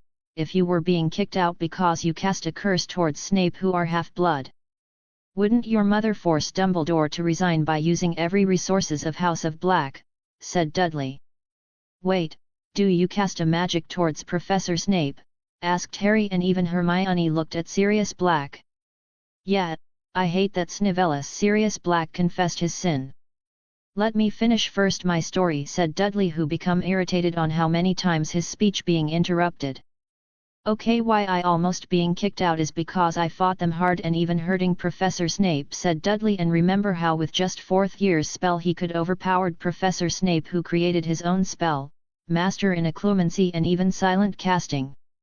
During that time, it was not him who controlled this body but the system, this body able to beat Professor Snape, who obviously formidable wizard among the top elite in Death Eater circle. But Dudley, who came in the era of modernization, could accepted it easily. Using system to solve math, it takes a few seconds. That is why he didn't find it weird on how the system could easily overpowered Snape. Chapter 32, Magical Gene Defect. Disclaimer: Harry Potter and all of its characters belong to J.K. Rowling. I own nothing but the original characters I make. Chapter 32, Magical Gene Defect. Malfoy cast a curse on me, said Dudley. I knew he wouldn't stop, so the fight broke out. So, did Professor Snape stop the fight? Asked Hermione. Yeah, he stopped it, but I decided that both he and Malfoy needed to be taught a lesson, Dudley said. So I fought them. Susan, who was listening to Dudley's explanation, still remembered the day Dudley fought Professor Snape. It was a spectacle, one of the most intense duels she had ever seen. Although Dudley overpowered Professor Snape, he still only used spells below a 4th year level. She thought for sure that he would be expelled from Hogwarts. However, the next day, Dudley walked into the Hufflepuff common room and told her that Dumbledore had decided to forgive him, and Professor Sprout had assigned him 2 months of detention. Then something happened during Hufflepuff's potions class. Dudley was always disturbed and mocked by Professor Snape, but Dudley didn't care. He stayed focused on his potion and ended up with the best mixture. I was there with Dudley, said Susan. He's telling the truth. Haha, thanks, Susan, Dudley said gratefully. So, back to the topic of squibs. Some pure-blood families, like the Weasleys, have magical potential. The reason some purebloods hate them so much is because of their ability to have so many magical children. Harry's eyes widened as he listened to Dudley talk about his best friend. He had seen how many purebloods, like Malfoy, despised the Weasleys. But I thought they hated him because the Weasleys are one of the families that support Muggleborns, said Harry. True, but that's not the main reason, Dudley said confidently. One of the insults is, look at the Weasleys, they don't have money but keep having kids. This shows they're jealous of the Weasleys' ability to reduce the chance of their child become a squibs. Magical gene defect. Susan, who had overheard the conversation between pure blood, knew about the dark secrets involving pure blood families. She had also seen people who became squibs, and she was curious if Dudley knew why this happened. Dudley, do you know why some people become squibs? Asked Susan. Dudley looked at her, recalling some fanfiction he had read in the past. He decided to share a theory based on his observations from those stories. Do you really want to know why it happens? Dudley asked, seeking confirmation. Hearing this, not only Susan but also Hermione and Sirius became eager to know. Yes, Susan replied. This is just a theory, but I think it happens due to a magical defect, Dudley explained. In the Muggle world, or Nomage as they call it, we've studied biology and how it impacts human life. Over the course of history, we've seen cases where siblings or cousins marry over generations. Wait, I know about this, Hermione chimed in, more intrigued. Some kings became infertile because of inbreeding. Exactly, Hermione, Dudley continued. So based on my observations, squibs happen because of inbreeding within pure-blood families. For example, the Caro siblings, despite being siblings, they chose to marry each other. You can also look at Harry. Dudley gestured towards Harry. Me? Harry asked, touching his chest, confused. Yeah, you. Did you know Malfoy is actually your cousin? Dudley revealed. What? I never knew that. Harry said, baffled. Oh, you can check this house and find the Black family ancestry, Dudley continued. Wow, you've only been here once and already noticed the ancestry tapes. Sirius Black said, impressed. Haha, observation is key, Dudley replied. So I can conclude that wizards from pure-blood families are actually cousins and they often marry close relatives. You're right, Sirius confirmed. I've known this since I was young. There are only 28 sacred pure-blood families, and they marry other pure-bloods to maintain their status.